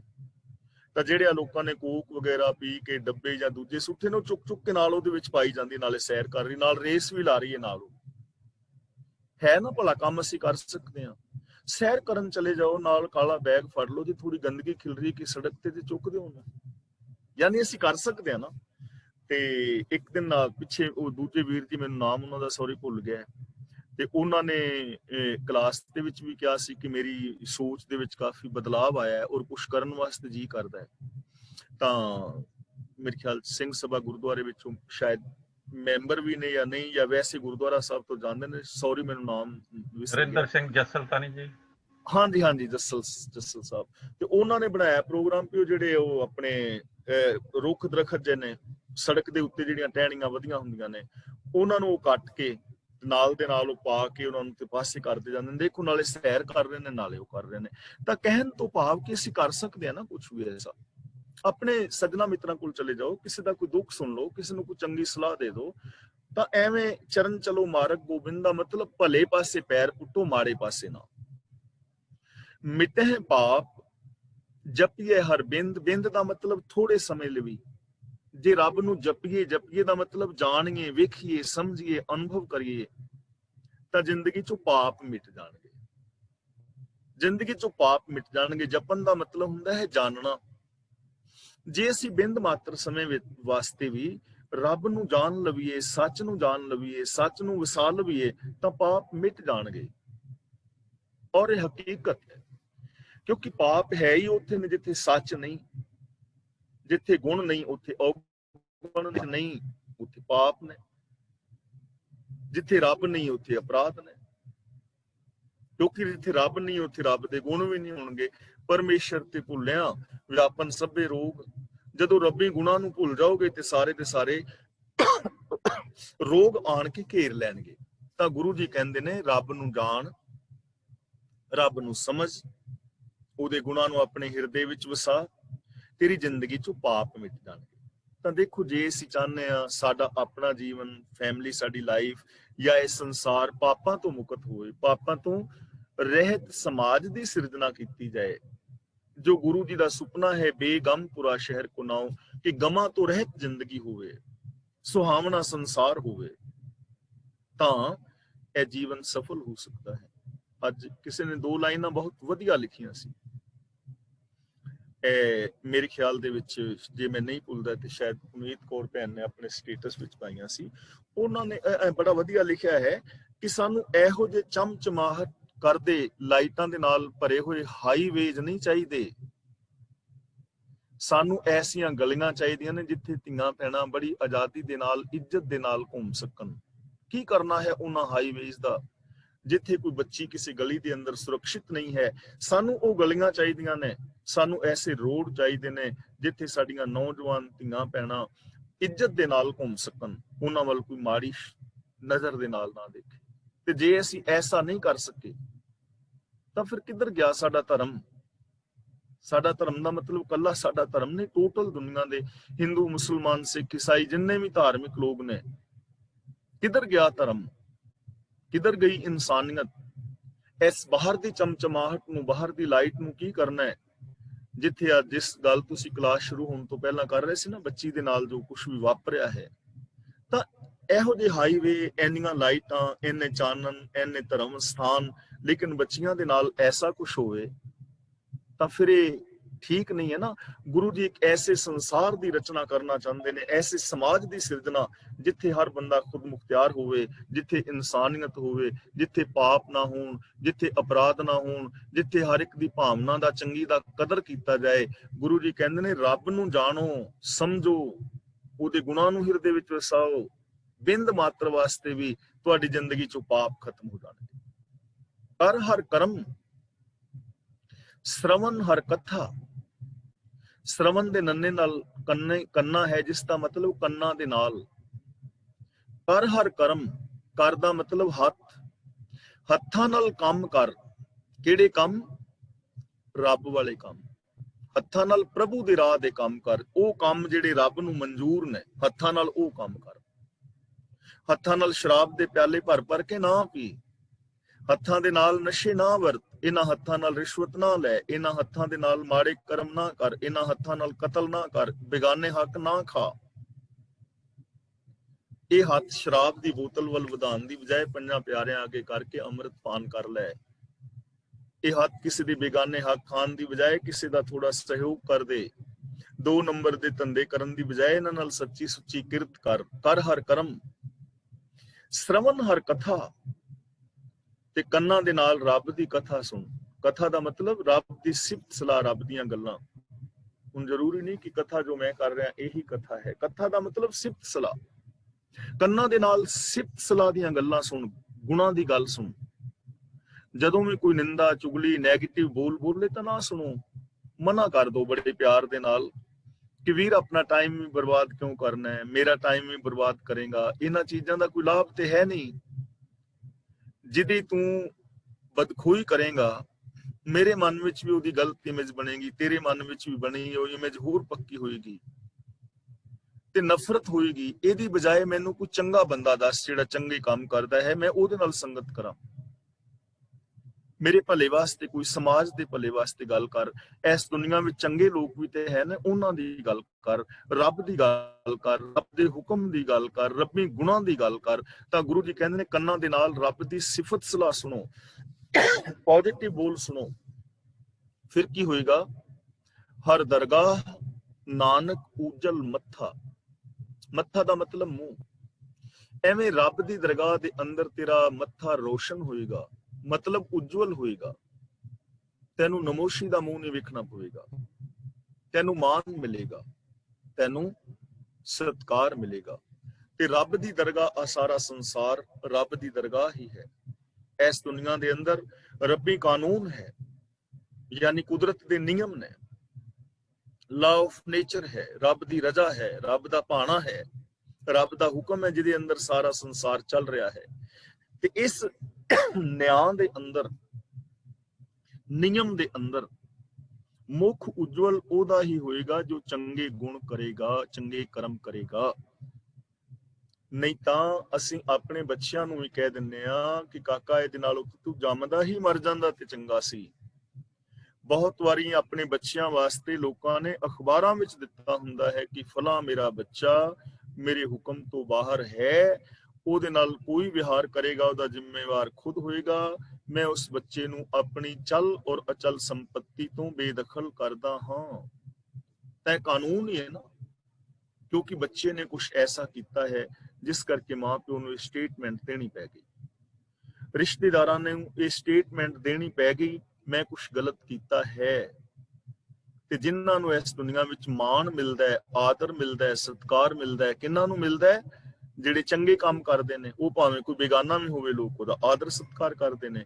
ਤਾਂ ਗੁਰੂ ਜੀ ਕਹਿੰਦੇ ਨੇ, ਜੇ ਤੂੰ ਰੱਬੀ ਕਰਮ ਕਰੇ ਹੱਥਾਂ ਦੇ ਨਾਲ, ਜ਼ਬਾਨ ਦੇ ਨਾਲ ਚੰਗੇ ਬੋਲ ਬੋਲੇ, ਕੰਨਾਂ ਦੇ ਨਾਲ ਤੂੰ ਰੱਬੀ ਬਚਨ ਸੁਣੇ, ਤਾਂ ਇਸ ਸੰਸਾਰ ਦੇ ਅੰਦਰ ਤੇਰਾ ਮੁਖ ਉਜਵਲ ਹੋਏਗਾ। ਤੈਨੂੰ ਨਮੋਸ਼ੀ ਦਾ ਮੂੰਹ ਨਹੀਂ ਵੇਖਣਾ ਪਵੇਗਾ, ਤੈਨੂੰ ਮਾਨ ਆਦਰ ਔਰ ਸਤਿਕਾਰ ਮਿਲੇਗਾ। ਸੱਚੇ ਮਾਰਗ ਚਲਦਿਆਂ ਉਸਤਤ ਕਰੇ ਜਹਾਨ। ਇਸ ਲਈ ਅਸੀਂ ਗੁਰੂ ਪਾਤਸ਼ਾਹ ਜੀ ਦੀ ਪਾਵਨ ਬਾਣੀ ਨੂੰ ਪੜ੍ਹਨਾ ਹੈ। ਗੁਰਬਾਣੀ ਨੂੰ ਅਸੀਂ ਆਪ ਸਮਝਣਾ ਹੈ, ਅਰਥ ਭਾਵਾਂ ਨੂੰ ਪੜ੍ਹਨਾ ਹੈ ਔਰ ਗੁਰਬਾਣੀ ਮੁਤਾਬਕ ਜ਼ਿੰਦਗੀ ਜੀਣੀ ਹੈ। ਜਿਹੜਾ ਬੰਦਾ ਇਹਨਾਂ ਚੀਜ਼ਾਂ ਨੂੰ ਆਪਣੇ ਜੀਵਨ ਵਿੱਚ ਇੰਪਲੀਮੈਂਟ ਕਰੇਗਾ, ਹਕੀਕਤ ਹੈ ਉਹਦੇ ਜੀਵਨ ਦੇ ਅੰਦਰ ਖੁਸ਼ੀ ਆਏਗੀ, ਪ੍ਰਸੰਨਤਾ ਆਏਗੀ, ਚੜ੍ਹਦੀ ਕਲਾ ਆਏਗੀ। ਤਾਂ ਗੁਰੂ ਪਾਤਸ਼ਾਹ ਜੀ ਰਹਿਮਤ ਕਰਨ, ਅਸੀਂ ਗੁਰਬਾਣੀ ਅਨੁਸਾਰ ਜ਼ਿੰਦਗੀ ਜੀ ਕੇ ਆਪਣੇ ਜੀਵਨ ਨੂੰ, ਪਰਿਵਾਰਕ ਜੀਵਨ ਨੂੰ ਔਰ ਸੰਸਾਰ ਨੂੰ ਜਿਹੜਾ ਹੈ ਖੁਸ਼ਹਾਲ ਬਣਾਉਣ ਦਾ ਯਤਨ ਕਰੀਏ, ਬੇਗਮਪੁਰਾ ਬਣਾਉਣ ਦਾ ਯਤਨ ਕਰੀਏ। ਇਹ ਸੰਸਾਰ ਸਾਡਾ, ਇਹ ਸਮਾਜ ਪਾਪਾਂ ਤੋਂ ਮੁਕਤ ਹੋ ਜਾਏ, ਸਾਡੀ ਜ਼ਿੰਦਗੀ ਤੋਂ ਦੁੱਖ ਸ਼ਾਂਤੀ ਖਤਮ ਹੋ ਜਾਏ, ਅਸੀਂ ਸਰੀਰਕ, ਮਾਨਸਿਕ, ਬੌਧਿਕ, ਆਤਮਿਕ, ਪਰਿਵਾਰਕ ਤੌਰ ਤੇ ਸੁਖੀ ਔਰ ਸ਼ਾਂਤ ਹੋ ਸਕੀਏ। ਤਾਂ ਅੱਜ ਦੀ ਇਸ ਵਿਚਾਰ ਵਿੱਚ ਜੇ ਕਿਸੇ ਵੀਰ ਭੈਣ ਨੇ ਕੋਈ ਸਵਾਲ ਪੁੱਛਣਾ ਹੋਏ ਤਾਂ ਉਹ ਸਵਾਲ ਪੁੱਛ ਸਕਦਾ ਹੈ। ਕਿਸੇ ਵੀਰ ਭੈਣ ਨੇ ਕੋਈ ਆਪਣਾ ਵਿਚਾਰ ਦੇਣੇ ਨੇ ਤਾਂ ਉਹ ਆਪਣੇ ਵਿਚਾਰ ਦੇ ਸਕਦੇ ਨੇ। ਅਨਮਿਊਟ ਆਪਣੇ ਆਪ ਹੀ ਹੋ ਜਾਓ, ਬਾਰ-ਬਾਰ ਕਹਿਣ ਦੀ ਲੋੜ ਨਾ ਪਵੇ। ਹੁਣ ਵੀਰ ਤਰਲੋਚਨ ਸਿੰਘ ਜੀ ਅਨਮਿਊਟ ਹੋ ਗਏ ਨੇ, ਅਗਲੀ ਕਾਰਵਾਈ ਉਹ ਕਰਨਗੇ। ਹੋਈਆਂ ਭੁੱਲਾਂ ਦੀ ਖਿਮਾ। ਤੇ ਜਿਹੜੇ ਮੇਰੇ ਵੀਰ ਔਰ ਭੈਣਾਂ ਫੇਸਬੁੱਕ ਤੇ ਸਰਵਣ ਕਰ ਰਹੇ ਨੇ, ਉਹਨਾਂ ਦਾ ਵੀ ਬਹੁਤ ਬਹੁਤ ਧੰਨਵਾਦ ਕਿ ਤੁਸੀਂ ਇੰਨਾ ਪਿਆਰ ਔਰ ਸਤਿਕਾਰ ਦਿੰਦੇ ਹੋ। ਵਾਹਿਗੁਰੂ ਜੀ ਕਾ ਖਾਲਸਾ, ਵਾਹਿਗੁਰੂ ਜੀ ਕੀ ਫਤਿਹ। ਵਾਹਿਗੁਰੂ ਜੀ ਕਾ ਖਾਲਸਾ, ਵਾਹਿਗੁਰੂ ਜੀ ਕੀ ਫਤਿਹ। ਧੰਨਵਾਦ ਗਿਆਨੀ ਜੀ, ਹਮੇਸ਼ਾ ਦੀ ਤਰ੍ਹਾਂ। ਤੇ ਜਿੱਦਾਂ ਗਿਆਨੀ ਜੀ ਨੇ ਕਿਹਾ ਜੀ, ਅੱਜ ਦੀ ਕਥਾ ਸੁਣ ਲਈ ਸਾਰਿਆਂ ਨੇ। ਤੇ ਅਨਮਿਊਟ ਹੋ ਜਾਓ ਜਿਹਨੇ ਕੋਈ ਆਪਣਾ ਕੋਈ ਸਵਾਲ ਕਰਨਾ ਹੋਵੇ, ਜਾਂ ਕੋਈ ਆਪਣੀ ਸਲਾਹ ਦੇਣੀ ਹੋਵੇ, ਜਾਂ ਕੋਈ ਆਪਣੀ ਰਾਏ ਦੇਣੀ ਹੈ। ਤੇ ਵੇਟ ਨਾ ਕਰਿਆ ਕਰੋ ਜੀ। ਧੰਨਵਾਦ ਜਸਵੀਰ ਕੌਰ ਜੀ, ਤੁਸੀਂ ਅਨਮਿਊਟ ਹੋਏ ਆ। ਗਿਆਨੀ ਜੀ, ਆਹ ਲਾਈਨ ਜਿਹੜੀ ਹੈਗੀ ਆ, ਮਿਟੇ ਪਾਪ ਜਪੀਏ ਹਰ ਬਿੰਦ, ਇਹਦਾ ਵਾਪਸ ਦੱਸੋਗੇ? ਕਿ ਇਹ ਬਿੰਦ ਦਾ ਮਤਲਬ ਹੁੰਦਾ ਭੈਣ ਥੋੜੇ ਜਿਹੇ ਸਮੇਂ ਲਈ ਵੀ, ਛਿਨ ਪਰ ਵਾਸਤੇ। ਵੀ ਜੇ ਤੁਸੀਂ ਛਿਨ ਪਰ ਵਾਸਤੇ ਵੀ ਸੱਚ ਨੂੰ ਜਾਣ ਲਓ, ਆਪਣੀ ਸੋਚ ਦੇ ਅੰਦਰ ਵਸਾ ਲਓ, ਤੁਹਾਨੂੰ ਇਹ ਸਮਝ ਆ ਜਾਏ ਕਿ ਸੱਚ ਦੇ ਨਾਲ ਇਹ ਸਾਰਾ ਕੁਝ ਠੀਕ ਹੋ ਸਕਦਾ, ਤੁਹਾਡੀ ਜ਼ਿੰਦਗੀ ਚੋਂ ਪਾਪ ਮਿਟ ਜਾਣਗੇ। ਇੱਕ ਪਲ ਵਾਸਤੇ ਵੀ ਸੱਚ ਨੂੰ ਆਪਣੇ ਮਨ ਵਿੱਚ ਵਸਾ ਲਓਗੇ ਤਾਂ ਜਿੱਥੇ ਸੱਚ ਹੋਏਗਾ ਉੱਥੇ ਫਿਰ ਪਾਪ ਔਰ ਅਪਰਾਧ ਨਹੀਂ। ਠੀਕ, ਧੰਨਵਾਦ, ਥੈਂਕ ਯੂ। ਥੈਂਕ ਯੂ ਜੀ। ਹੋਰ ਕੋਈ ਜੀ? ਹੋਰ ਕੋਈ ਜੇ ਕਿਸੇ ਨੇ? ਹਾਂਜੀ, ਭਾਈ ਗਗਨਦੀਪ ਸਿੰਘ ਜੀ। ਵਾਹਿ ਖਾਲਸਾ ਫਤਿਹ ਜੀ। ਫਤਿਹ ਜੀ। ਛੋਟੀ ਜੀ ਵਿਚਾਰ ਹੀ ਕਰਨੀ ਤੁਹਾਡੇ ਨਾਲ। ਜਿਵੇਂ ਆਪਣੇ ਪੰਜਾਬੀਆਂ ਕੋਲ ਜਾਂ ਸਿੱਖਾਂ ਕੋਲ ਸਾਰਿਆਂ ਨਾਲੋਂ ਪਹਿਲਾ ਸਰੋਤ ਕਿਹੜਾ ਸਿੱਖਿਆ ਪ੍ਰਾਪਤ ਕਰਨ ਦਾ, ਸਾਰਿਆਂ ਨਾਲੋਂ ਵੱਡਾ ਸਰੋਤ? ਹਾਂਜੀ, ਜਿਵੇਂ ਆਪਣੇ ਕੋਲ ਸਾਰਿਆਂ ਨਾਲੋਂ ਵੱਡਾ ਸਰੋਤ ਕਿਹੜਾ ਸਿੱਖਿਆ ਪ੍ਰਾਪਤ ਕਰਨ ਦਾ? ਸਭ ਤੋਂ ਵੱਡਾ ਸਰੋਤ ਸਾਡੇ ਕੋਲ ਸ੍ਰੀ ਗੁਰੂ ਗ੍ਰੰਥ ਸਾਹਿਬ ਜੀ ਦੀ ਬਾਣੀ। ਇਸ ਤੋਂ ਵੱਡਾ ਸਰੋਤ ਹੋਰ ਸਾਡੇ ਕੋਲ ਕੋਈ ਨਹੀਂ, ਸਭ ਤੋਂ ਵੱਡਾ ਸਰੋਤ। ਹਾਂਜੀ, ਤੇ ਆਪਾਂ ਕਦੇ ਕੋਸ਼ਿਸ਼ ਹੀ ਨਹੀਂ ਕੀਤੀ, ਕਦੇ ਆਵਾਜ਼ ਨਹੀਂ ਉਠਾਈ। ਇਹ ਕੰਮ ਕਿਉਂ ਹੋ ਰਿਹਾ? ਜੋ ਡਿਸਕਸ਼ਨ ਚੱਲ ਰਹੀ ਸੀ ਕਲਾਸ ਤੋਂ ਪਹਿਲਾਂ, ਮੇਰੀ ਇਹ ਸੋਚ ਆ ਵੀ ਜੇ ਗੁਰਮੁਖੀ ਦਾ ਪ੍ਰਚਾਰ ਸ਼ੁਰੂ 'ਚ ਹੀ ਹੋ ਜੇ ਸਕੂਲੀ ਪੱਧਰ ਤੋਂ, ਤਾਂ ਕੁਛ ਹੱਦ ਤੱਕ ਸਹੀ ਹੋ ਸਕਦਾ। ਸਾਨੂੰ ਜਿਹੜਾ ਹੁਣ ਮੇਰੇ ਡੈਡੀ ਗ੍ਰੰਥੀ ਸਿੰਘ ਨੇ, ਸਾਡੇ ਪਰਿਵਾਰ ਚੋਂ ਸਾਰੇ ਹੀ ਗ੍ਰੰਥੀ ਸਿੰਘ ਹੀ ਨੇ, ਤਾਂ ਸਾਨੂੰ ਸ਼ੁਰੂ 'ਚ ਹੀ ਸਿੱਖਿਆ ਦਿੱਤੀ ਗਈ, ਗੁਰਮਤਿ ਦੀ ਸਿੱਖਿਆ ਦਿੱਤੀ ਗਈ ਹੈ। ਤਾਂ ਹੀ ਕਦੇ ਸੋਚ ਵੀ ਨਹੀਂ ਸਕਦੇ। ਮੇਰਾ ਇਹ ਮਾਇੰਡ ਹੈ ਵੀ ਕੀ ਕਹਿੰਦੇ ਆ, ਇਸ ਸਕੂਲੀ ਸਿੱਖਿਆ ਤੋਂ ਗੁਰੂ ਗ੍ਰੰਥ ਸਾਹਿਬ ਜੀ ਉਹਨਾਂ ਦੀ ਸਿੱਖਿਆ ਇੱਕ ਪੀਰੀਅਡ ਹੋਣਾ ਚਾਹੀਦਾ ਉੱਥੇ। ਉਹਨਾਂ ਦੇ ਵਿਚਾਰਧਾਰਾ, ਉਹਨਾਂ ਦੀ ਜੇ ਤੁਸੀਂ ਸਹਿਮਤ ਹੋ ਤਾਂ। ਹਾਂਜੀ, ਇਹ ਨਾ ਬਿਲਕੁਲ ਤੁਸੀਂ ਠੀਕ ਕਹਿ ਰਹੇ ਹੋ। ਕੇਵਲ ਇੱਕ ਪੀਰੀਅਡ ਹੀ ਨਹੀਂ, ਅਸਲ ਦੇ ਅੰਦਰ ਨਾ ਅਸੀਂ ਗੁਰਬਾਣੀ ਦੀ ਸਟੱਡੀ ਠੀਕ ਢੰਗ ਦੇ ਨਾਲ ਕੀਤੀ ਨਹੀਂ, ਕਿਉਂਕਿ ਗੁਰੂ ਨਾਨਕ ਦੇਵ ਜੀ ਦੀ ਜੋ ਵਿਚਾਰਧਾਰਾ ਨਾ ਸਿੱਖਿਆ ਬਾਰੇ, ਉਹਦੇ ਬਾਰੇ ਸਾਡੇ ਵਿਦਵਾਨ ਪੁਰਸ਼ਾਂ ਨੇ ਬਹੁਤੀ ਵਿਚਾਰ ਨਹੀਂ ਕੀਤੀ। ਜਿਹੜੀ ਅਸੀਂ ਸਾਖੀ ਸੁਣਦੇ ਆ ਕਿ ਗੁਰੂ ਨਾਨਕ ਦੇਵ ਜੀ ਪੜ੍ਹਨ ਗਏ, ਪਹਿਲੇ ਦਿਨ ਹੀ ਟੀਚਰਾਂ ਨੂੰ ਪੜ੍ਹਾ ਕੇ ਆ ਗਏ, ਕੂੜੇ ਅੜੇ ਦੇ ਅਰਥ ਦੱਸ ਕੇ। ਦਰਅਸਲ ਉਹ ਸਾਖੀ ਜਿਹੜੀ ਨਾ ਥੋੜੀ ਗਲਤ ਢੰਗ ਨਾਲ ਪੇਸ਼ ਕੀਤੀ ਗਈ ਹੈ। ਗੁਰੂ ਨਾਨਕ ਦੇਵ ਜੀ ਦੀ ਗੋਸ਼ਟ ਹੋਈ ਸੀ, ਜਿਹੜੇ ਐਜੂਕੇਸ਼ਨ ਪਲੈਨਰ ਨੇ, ਹਾਈਲੀ ਐਜੂਕੇਟਡ ਬੰਦੇ ਸਨ, ਤੇ ਉਹਨਾਂ ਨਾਲ ਇਹ ਵਿਚਾਰ ਕੀਤੀ ਗਈ ਸੀ ਕਿ ਤੁਹਾਡੀ ਐਜੂਕੇਸ਼ਨ ਪਲੈਨਿੰਗ ਦੇ ਅੰਦਰ ਪ੍ਰੋਬਲਮ ਹੈ। ਜੇਕਰ ਐਜੂਕੇਸ਼ਨ ਦੀ ਪਲੈਨਿੰਗ ਠੀਕ ਦੇ ਢੰਗ ਦੇ ਨਾਲ ਕੀਤੀ ਜਾਏ ਤਾਂ ਫਿਰ ਇਹ ਸਾਰਾ ਕੁਝ ਹੋ ਸਕਦਾ ਹੈ। ਜਿਵੇਂ ਇੱਕ ਸ਼ਬਦ ਹੈ ਵੀਰ ਗਗਨਦੀਪ ਸਿੰਘ ਜੀ, ਜਾਲ ਕਸਮਸ ਕਰ ਮਤ ਕਾਗਤ ਕਰ ਸਾਰ। ਐਜੂਕੇਸ਼ਨ ਦੀ ਪਲੈਨਿੰਗ ਇਸ ਢੰਗ ਦੇ ਨਾਲ ਕੀਤੀ ਜਾਣੀ ਚਾਹੀਦੀ ਹੈ ਕਿ ਜਿਹੜਾ ਬੰਦਾ ਪੜ੍ਹੇ ਉਹਦੀ ਜ਼ਿੰਦਗੀ ਚੋਂ ਸੈਲਫਿਸ਼ਨੈਸ ਖਤਮ ਹੋ ਜਾਏ। ਇਹੋ ਜੀ ਪਲੈਨਿੰਗ ਕੀਤੀ ਨਹੀਂ ਗਈ, ਸੈਲਫਿਸ਼ਨੈਸ ਖਤਮ ਨਹੀਂ ਹੋਈ, ਤੇ ਜਦੋਂ ਤੱਕ ਸੈਲਫਿਸ਼ਨੈਸ ਖਤਮ ਨਹੀਂ ਹੁੰਦੀ ਉਦੋਂ ਤੱਕ ਪ੍ਰੋਬਲਮ ਕ੍ਰੀਏਟ ਹੋਏਗੀ। ਵੱਡੇ ਵੱਡੇ ਹਾਈਲੀ ਐਜੂਕੇਟਡ ਬੰਦੇ ਸੈਲਫਿਸ਼ ਵੇਖੇ ਜਾ ਸਕਦੇ ਨੇ। ਜਾਲ ਮੋਹ ਕਸਮਸ ਕਰ ਮਤ ਕਾਗਤ ਕਰ ਸਾਰ। ਜਿਹੜੀ ਐਜੂਕੇਸ਼ਨ ਦੀ ਪਲੈਨਿੰਗ ਐਵੇਂ ਕਰਨੀ ਚਾਹੀਦੀ ਹੈ ਕਿ ਮਤ ਸ੍ਰੇਸ਼ਟ ਹੋ ਜਾਏ, ਸਹੀ ਫੈਸਲੇ ਲਵੇ।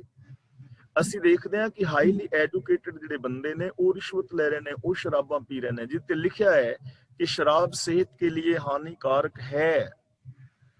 सरकार ਨੂੰ ਪਤਾ ਹੈ ਹਾਨੀਕਾਰਕ ਹੈ, ਉਹ ਠੇਕੇ ਦੇ ਰਹੀ ਹੈ ਫੈਕਟਰੀਆਂ ਕਾਰਖਾਨੇ, ਔਰ ਠੇਕੇ ਦੇ ਰਹੀ ਹੈ। ਠੇਕੇਦਾਰਾਂ ਨੂੰ ਪਤਾ ਹੈ ਹਾਨੀਕਾਰਕ ਹੈ, ਉਹ ਵੇਚ ਰਹੇ ਨੇ, ਤੇ ਪੀਣ ਵਾਲੇ ਨੂੰ ਵੀ ਪਤਾ ਹੈ ਹਾਨੀਕਾਰਕ ਹੈ, ਤਾਂ ਵੀ ਉਹ ਪੀ ਰਿਹਾ, ਕਿਉਂਕਿ ਐਜੂਕੇਸ਼ਨ ਦੀ ਪਲੈਨਿੰਗ ਇਸ ਢੰਗ ਦੇ ਨਾਲ ਹੋਣੀ ਚਾਹੀਦੀ ਕਿ ਮਤ ਸਾਰ ਹੋਏ। ਤੀਜਾ, ਭਾਉ ਕੰਮ ਕਰ। ਐਜੂਕੇਸ਼ਨ ਦੀ ਪਲੈਨਿੰਗ ਐਵੇਂ ਹੋਣੀ ਚਾਹੀਦੀ ਕਿ ਜ਼ਿੰਦਗੀ ਦੇ ਅੰਦਰ ਪ੍ਰੇਮ ਪੈਦਾ ਹੋਵੇ। ਆ ਜਿਹੜਾ ਕੁੜੀਆਂ ਮੁੰਡੇ ਕਰਦੇ ਫਿਰਦੇ ਨੇ ਆਈ ਲਵ ਯੂ, ਇਹਦੀ ਮੈਂ ਗੱਲ ਨਹੀਂ ਕਰ ਰਿਹਾ। ਪ੍ਰੇਮ, ਜਿੰਨੀ ਈਰਖਾ ਦਵੇਸ਼ ਪੜ੍ਹਿਆਂ ਲਿਖਿਆਂ ਦੇ ਵਿੱਚ ਉਨੀ ਕਿਤੇ ਹੋਰ ਨਹੀਂ ਵੇਖੀ ਜਾ ਸਕਦੀ। ਮੇਰਾ ਮਤਲਬ ਇਹ ਨਹੀਂ ਕਿ ਸਾਰੇ ਪੜ੍ਹੇ ਈਰਖਾਲੂ ਨੇ, ਇਹ ਭਾਵ ਨਹੀਂ ਹੈ, ਲੇਕਿਨ ਐਜੂਕੇਸ਼ਨ ਦੀ ਪਲੈਨਿੰਗ ਐਸੀ ਹੋਣੀ ਚਾਹੀਦੀ ਸੀ ਕਿ ਜਿਹੜਾ ਬੰਦਾ ਪੜ੍ਹ ਕੇ ਨਿਕਲਿਆ ਉਹਦੀ ਜ਼ਿੰਦਗੀ 'ਚ ਸਿਰਫ ਪ੍ਰੇਮ ਹੋਵੇ, ਜੈਲਸੀ ਨਾ ਹੋਵੇ, ਉਹਦੇ ਜੀਵਨ ਵਿੱਚ ਸੈਲਫਿਸ਼ਨੈਸ ਨਾ ਹੋਵੇ, ਉਹਦੀ ਸਾਰ ਮਤ ਹੋਵੇ।